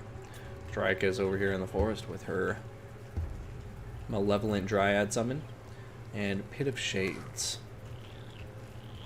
and also Enfeebling Foe. I don't know how I missed that initially, but here we are, the greenskins. Front line already put up in formation. We got Orc Biggins, 1, 2, 3, 4, and is that a 5th? Yes, it is. So 5 Orc Biggins. We got the 8 Peak Loonies in the center. Going to be seeing here 4 Forest Goblin Spider Rider archers, and then 4 Forest Goblin Spider Riders. Other than that, for the leadership, we are going to be seeing a River Troll Hag. River Troll Hag's going to have Spirit Leech, Mither, and Power Stone. An Overwhelming Odor. And we're also going to be seeing Grom the Paunch, with the Axe of Grom, and Lucky Banner. The Great One is here, and Language of the Boys. Now, there you are, Orc Shaman. Sorry for missing you. Orc Shaman here is going to be bringing Fist of Gork, Brain Burster, and here we go. No, not here we go. What is that called? Power of Dewa. There we go. Greenskin's ready to chop them to bits. Biggins do have good armor. 50, not the worst. Not the best, but still not bad. Weapon strength all the way up to 42, and that's a bonus versus Sergeant 8, so 50. And that means they're going to have a 46% hit chance against large units as well. So Biggins, some of the greatest infantry in the game for the price point. Language of the Boys. Did I say the wrong thing? Is it the Lucky Banner? Oh, wait a minute. Axe of Grom, Lucky Banner, the Great One is here. Yeah, Language of the Boys. You're just laughing at my correct pronunciation, King Thran. Anywho, we have our armors pushing forward.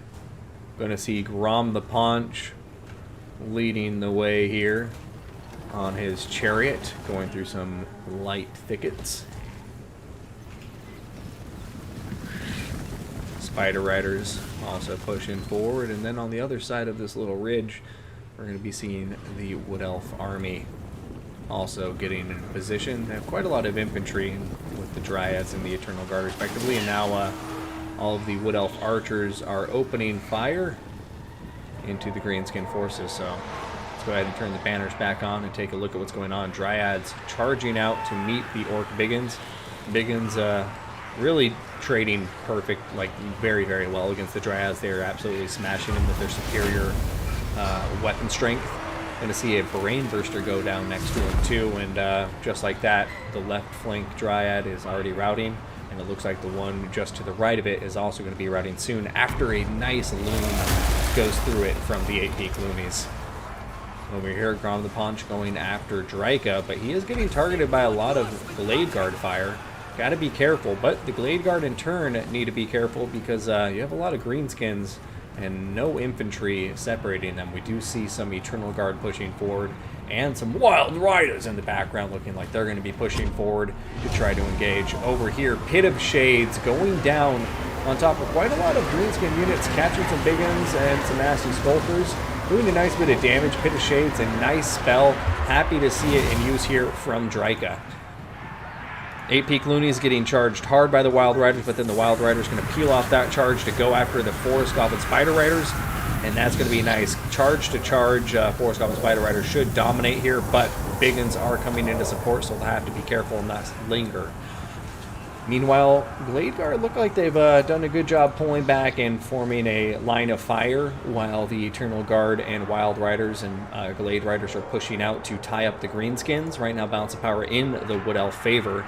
But it ain't over yet. Meanwhile, Glade Riders' spears, as we were mentioned, going in now at the center through the back to get on top of these archers. But we have more Forest Goblin Spider Rider archers diving in, and it looks like these Glade Riders' spears are going to get surrounded and killed off. So that's going to be a painful loss for the Wood Elves. But over here, we're going to be seeing the archers continue to fire away, doing some good damage. Drika doing another Pit of Shades, this time on top of some Spider Rider archers. And just look at them doing some good damage. Maybe a bit of an overspend for archers, but I don't mind it. Honestly, kind of happy to just still happy to see Pit of Shades in use. One of my favorite spells in the game. Over here, Glade Guard just continuing to fire, very healthy, very high in ammunition, and nothing is really compromising them as of yet. Over here, it looks like the Wood Elves picking up a victory against the Forest Goblin Spider Riders, but they're going to need to do it sooner rather than later, pull back here, because it looks like the Glade Guard are going to be under some pressure as these Orc Biggins are pushing forward. Drika diving in after them to try to stop them. But over here, we're also seeing, looks like the Greenskins are punching through on the Wood Elf's left flank. We do see the Forest Goblin Spider Riders have nothing between themselves and the Glade Guard, and Grom the Paunch is accompanying them. So right now, Wood Elf's on their heels. They still have the balance of power, but their left flank is caving in. But here come the Wild Riders trying to change that. We're diving in, hitting some of the Biggins. Nice charge, but getting countercharged immediately by Grom and a whole lot of Forest Goblin Spider Rider archers. So I don't know how long they're going to hold, but it looks like the Wood Elves are going to take advantage of every last second they do.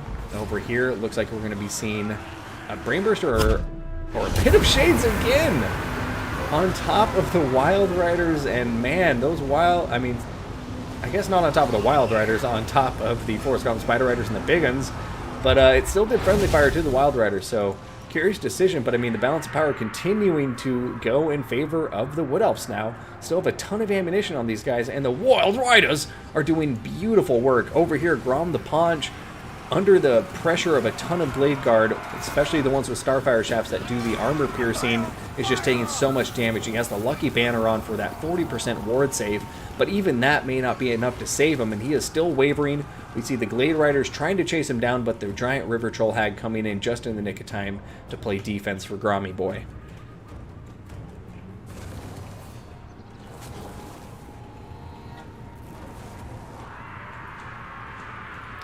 Wild Riders pushing through the forest over here into the Forest Goblin Spider Riders. Looks like they are going to successfully get on top of them and just trounce them. Over here, Glade Guard continue to be microed very, very well by EC the green one. And right now, they really have their pick of targeting, because just look, the Greenskin army has fallen apart. It's just the River Troll Hag.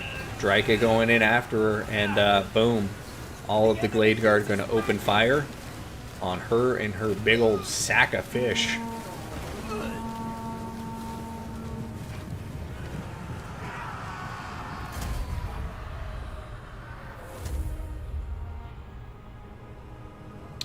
I love Pit of Shades. It's expensive, but not too expensive for the Winds of Magic, unless you overcast it. Drika getting some crazy good value there.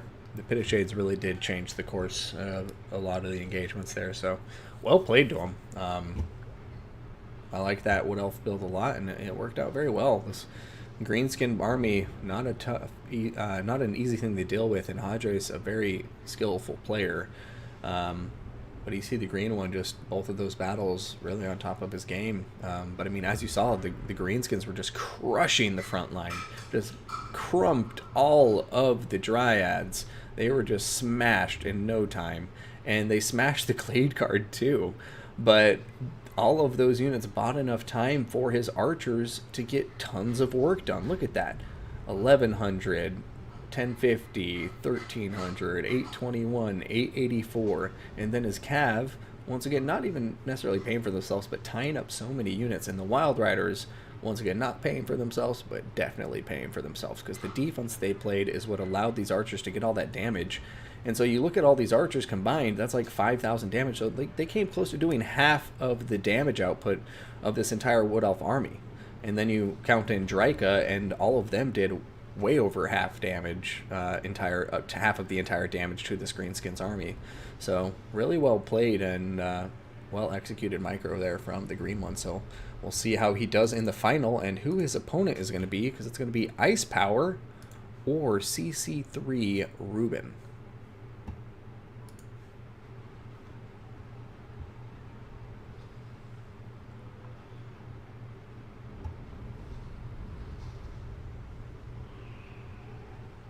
Pit of Shades or Purple Sun? I like Pit of Shades more, but different. Purple Sun does more damage, but it's a random AoE.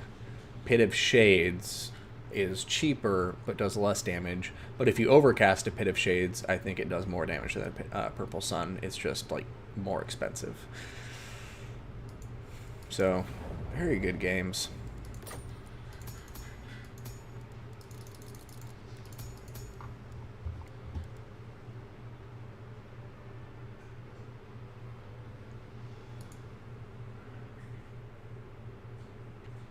Yeah, Pit of Shades does not move. And Ice Power defeated his opponent CC3 Ruben, actually, so we're getting straight into the final now.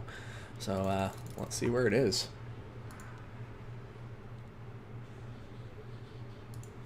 Final today is also best of 3. It's a holiday, so I don't want a super long tournament, because I want to get out of here and take care of some other stuff too before the holiday is over.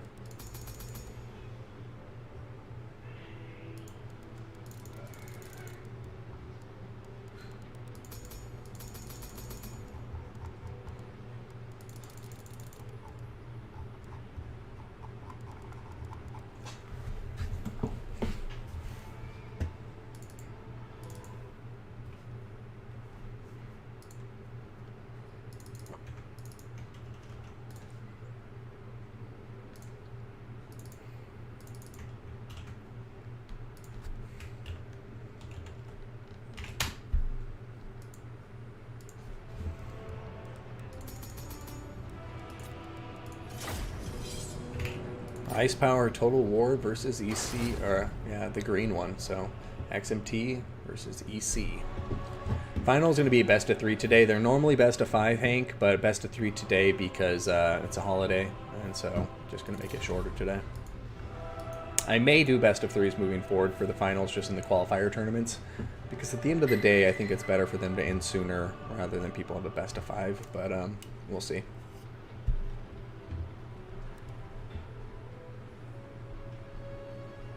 Yeah, Dwellers is extra nice because it slows units down as well. Dwellers is good, but it's more expensive Winds of Magic than Pit of Shades.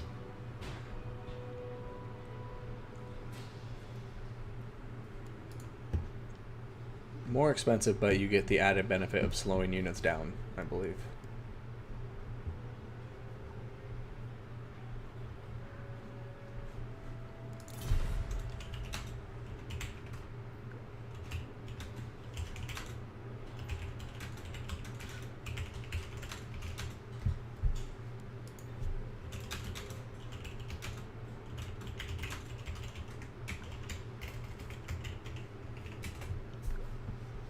Alright, let's update that army blocker. And how about we go ahead and take a look at their paths to getting here. So, here we have it. Ice Power coming against Gatam, knocking myself out in round 3.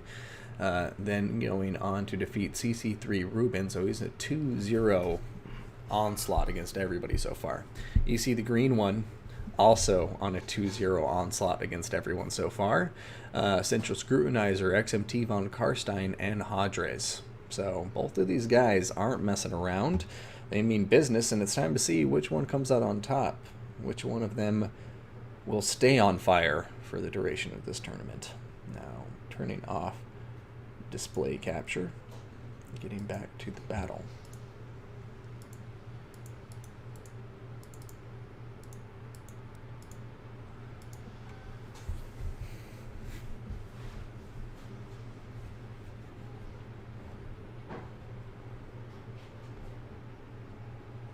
Buenas tardes. Good afternoon to you too. King Thrawn, Hank Cyrus, not Hadres. Hey Hadres, good games by the way, man. Didn't I missed that. And can you confirm $2 is more expensive than Pit of Shades, right? Like, correct me if I'm wrong. Verify if I'm right.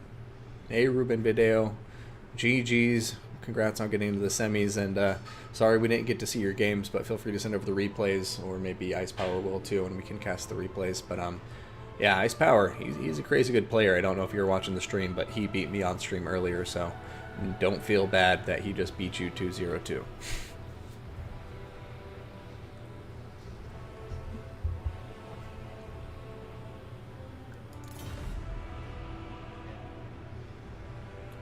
Empire and Greenskins.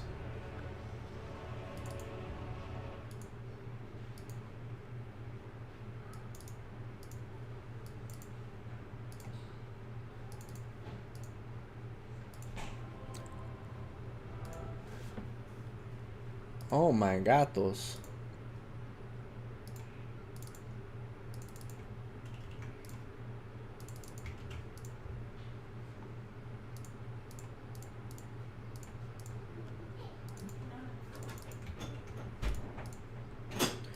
All right, ladies and gentlemen, here we go. We're going to have XMT Ice Power Total War going up against EC the Green One as the Empire. This is round 1 of their best of 3 final. Happy Memorial Day, everyone. We're not doing a full best of 5, but I hope you've enjoyed the tournament today, and thank you for tuning in. So here we are. The map is Longwy, and it's going to be Ice Power with the Greenskins. Or I got this backwards. Nope, it's going to be... How embarrassing. We got EC the Green One with the Greenskins against Ice Power's Empire. Oh my goodness. This is amateur hour. And babies are breaking into the studio.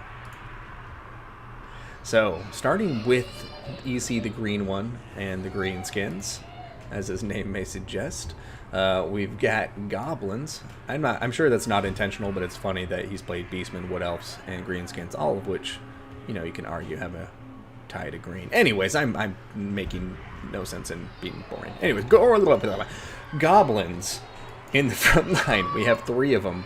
We got Night Goblins Fanatics. Looks like 3 of them behind, one of which will be the 8 Peak Loonies. 2 Black Orcs in the rear. We're then going to have 2 units of Orc Boar Boys, 2 Forest Goblin Spider Riders, 3 Missile Skirmishers. 1 will be a Forest Goblin Spider Rider Archer, and then we're going to actually make that 2 of them. And then we're going to have a Goblin Wolf Rider Archer, and there's going to be a second one of them, which will be Malgrim's Magi Marauders. We're going to see a Goblin Great Shaman on top of its Spider, bringing Don't Even Try It, the Crown of Command, as well as Arcane Conduit, Vindictive Glare, and that's actually going to be it. So, Death... Okay, there we go. Also missed there's a giant river troll hag, as we often see here. Going to be bringing Mither and Spirit Leech with life leeching. Now for the Empire of Ice Power, we're going to see the same army we saw a bit earlier against myself, and we're going to see Swordsmen, along with Sigmar's Sons, 2 Flagellants. Then we have some Spearmen on the left flank, and 1 on the right with 2 in the rear. We're then going to be looking at 3 Handgunners and 3 Knights of the Blazing Sun. Bright Wizard going to be on foot with Burning Head, Fireball, and Cascading Fire Cloak, Volkmar the Grim. He's got Banishment, Grand Soulfire, Grand Hammer of Sigmar, and the Grand Shield of Faith with Jade Griffin for that regeneration. Sometimes I say words weird.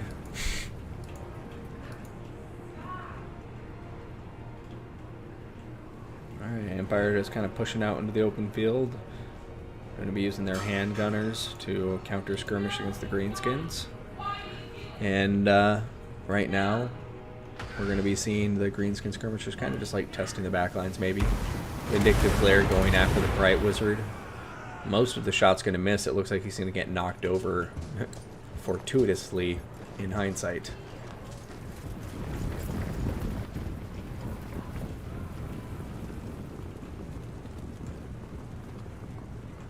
Slay them before they do us!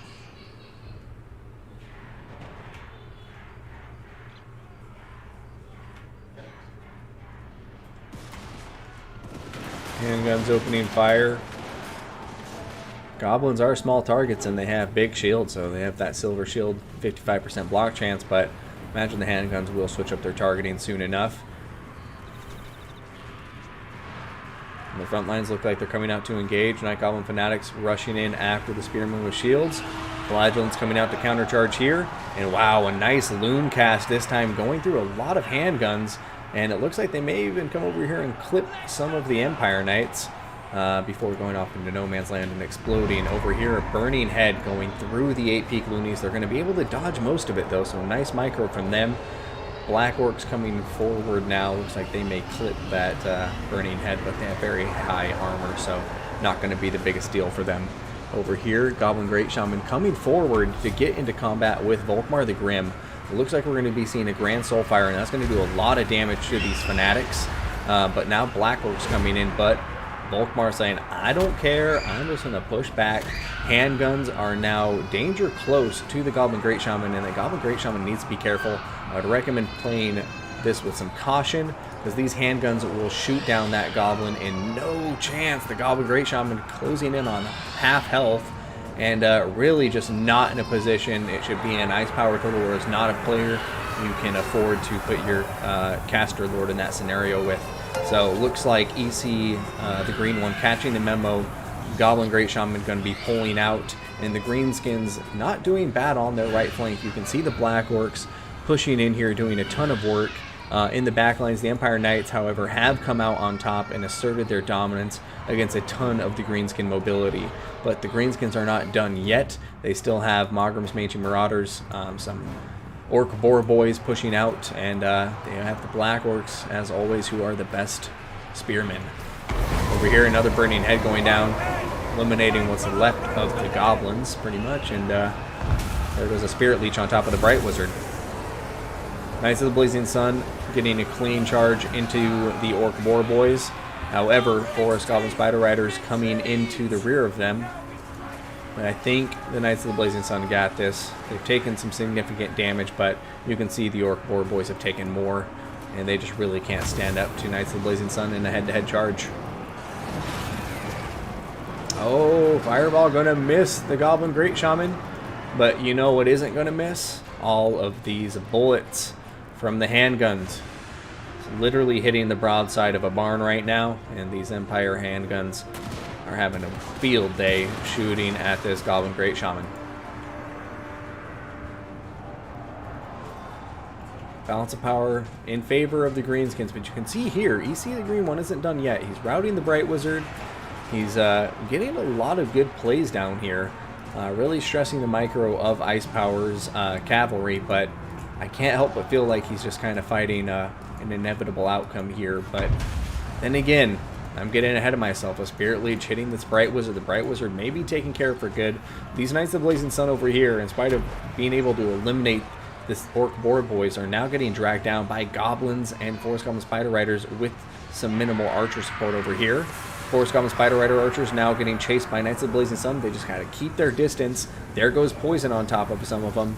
But yeah, we'll see what happens from here. A wall getting popped at the balance of power significantly against the Greenskins at this point. Goblin Great Shaman not looking like he's going to be coming back ever. And Soulfire smashing some Fanatics.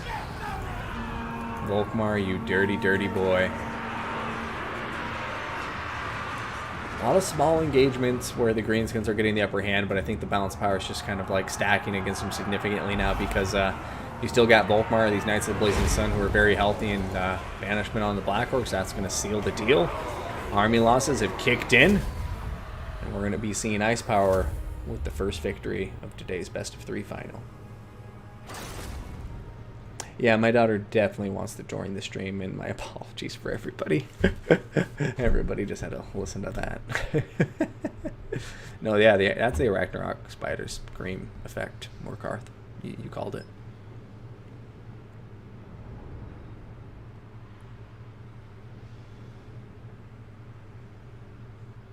She popped the wah.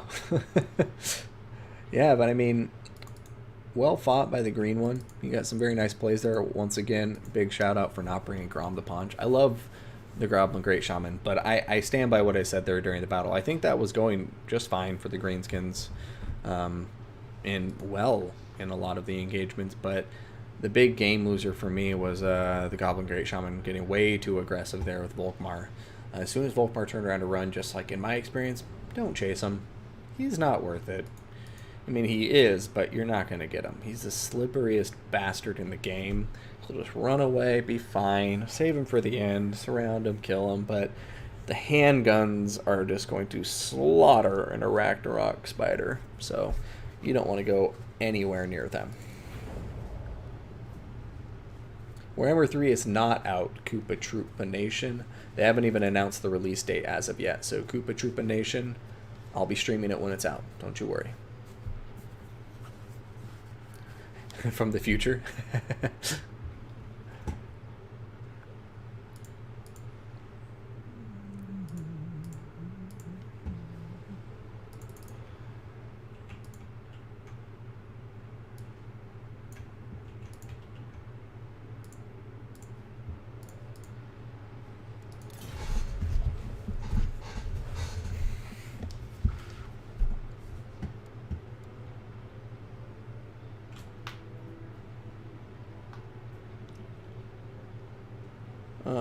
Green one says he's picking Wood Elves, banning Dwarfs and Empire.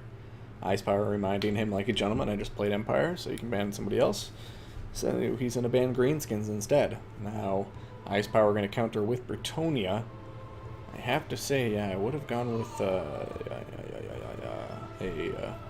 Bretonia ban from EC Green one, but I've seen some very good players pull this off quite convincingly, so we'll see. Sipho's comes to mind when I think of a Wood Elf player who can pull off a win against Bretonia, but we'll see. Ice Power clearly on his A game today.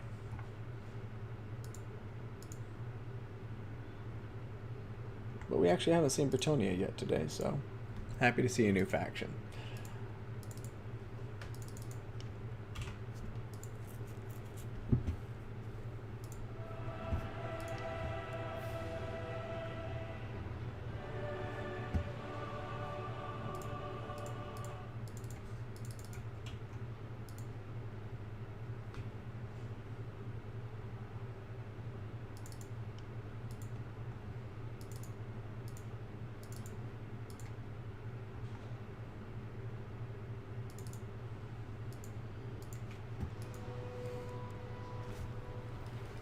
Sorry, King Threat, no Dark Elves here, but maybe in the tiebreaker if you see the green one is able to tie it up here. Yeah, just for pre-order. I don't know why they have it up on the streaming search already. I guess it's because people keep on doing review and speculation videos on it, but yeah.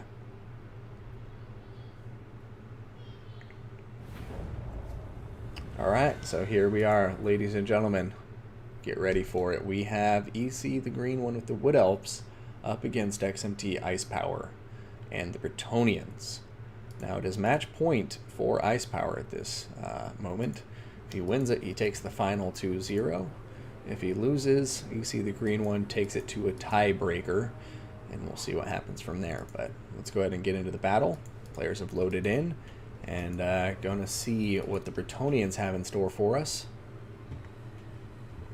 Led by Ice Power. Now starting with the right flank and moving to the left, we have Knights of the Realm. I'm going to be looking here at some men-at-arms, looks like 2 of them. Make that 3. We're going to also have 2 spear men-at-arms, 4 peasant mob up front, and then for the peasant bowmen we're going to have pox arrows. Looks like 2 pox arrows and 2 regular ones in the center. Have another 2 Knights of the Realm on the left flank. Up in the air we have some Royal Pegasus Knights. They do magic damage and have perfect vigor. And then we are going to see King Lewin Leonkur. He's going to have the Lion Shield, the Sword of... Oh my goodness gracious. The Lion Shield, the Sword of Corone, Stand Your Ground, as well as Foe Seeker, Beloved Son of Britonia, and the Ladies Champion. Also going to be seeing down here a Damsel of Life on her horse. We're going to be seeing the Dwellers Below, which we were talking about in the chat recently, so we'll get to see it in action right here, as well as Earthblood and Lifebloom. Now, taking a look at the Wood Elf army in blue, led by the green one, fighting for his life. Going to see Wild Riders on the right flank with Eternal Guard with shields. We're going to see one of each on either flank there, and then it looks like we're going to see two of them in the rear as well on either flank, with an Aserai War Dancer in the center and two Dryads. Make that 3 Dryads in the center too. Going to see some Blade Guard with Hagbane tips and Starfire shafts. Looks like we're going to have 2 with Hagbane tips and 2 with Starfire shafts. Aserai Spears, as I mentioned earlier, are going to be protecting them. Going to have a second Wild Rider in the center and a third on the left flank here in the forest behind the Eternal Guard. Now, other than this, we're going to come down and see the leader of this army is Draika. She has her Malevolent Dryad summon, as well as Pit of Shades and Enfeebling Foe. And it's time to see if her Pit of Shades can be as useful against Britonia as they were against the Greenskins in an earlier battle. So let's get to it. And we'll put our blue player on the left side and our red player on the right.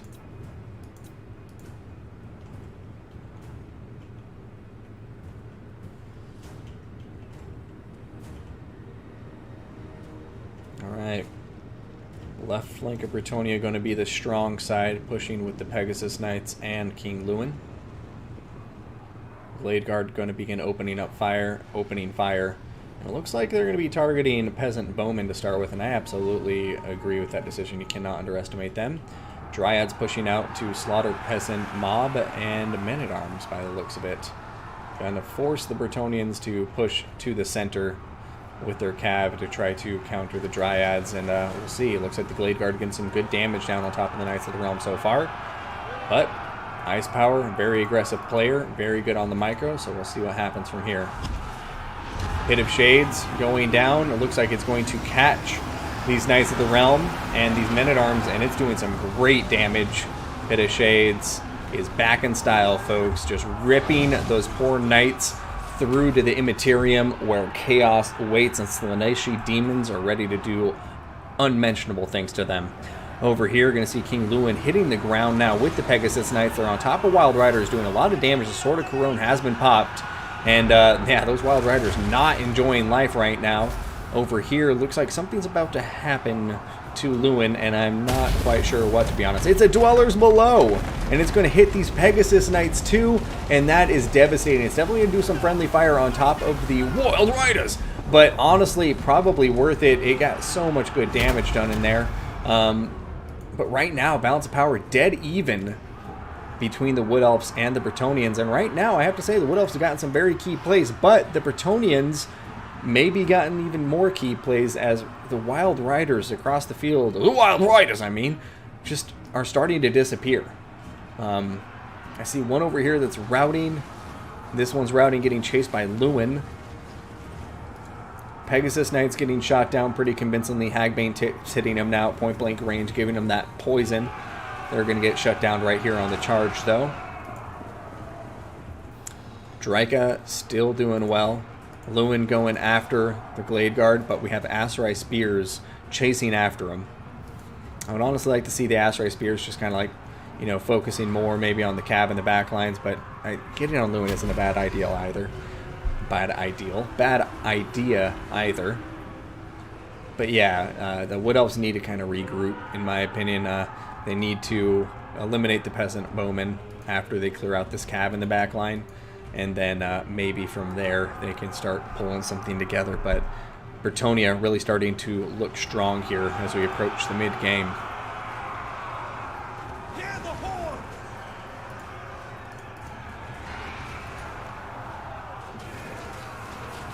Damsel of Life in combat with some Knights of the Realm. Will Draika be able to get on top of her? Not looking like it. I don't see any mass to really pin the damsel in place. And now Lewin is coming in after Dryka, going to punt her about 20 yards at least. And yeah, Balance Power really starting to get out of hand. Ice Power just on the warpath right now. But look, some Knights shattering. Over here, Dryka hitting King Lewin with War Dancers with Asteroid Spears. And there goes the Dwellers Below. And I don't know why I was saying Dwellers Below is used against the Bretonnians when it's the Damsel of Life who actually has it. And it is doing so much work against the Asteroid Spears right now. Pit of Shades going down against the Knights over here, though, from Dryka. And wow, seeing two Vortex spells that we just really don't see too often, and I'm happy to see them. I enjoy both of them quite a lot, but unfortunately for the Wood Elves, it's looking like it's going to be over in just a minute here, unless something crazy happens. But concession going to go down from Easy, the green one, recognizing the bind he was in, giving Ice Power Total War the 2-0 victory in this best-of-3 final. So everybody, thank you guys so much for tuning in. Alcapara, thank you for the follow. Olga, thank you for the follow. I'll do that. I'll thank all of you in just a second. But huge thank you to the players. Great games to both of them. Easy, the green one, put up a hell of a fight, much better than I did. Dryka getting some good value there, and I just love the builds here from him. Very big Wood Elf armies, not relying on you know, any single entities or anything like that. But unfortunately in this match, even though his infantry engagements are going well at first and his archers were doing well at first, there was just a moment there where his Wild Riders got shut down quite hard with the Dwellers Below. Or win the money for the DLC from HW. Exactly, Chosen One. That's the way to do it.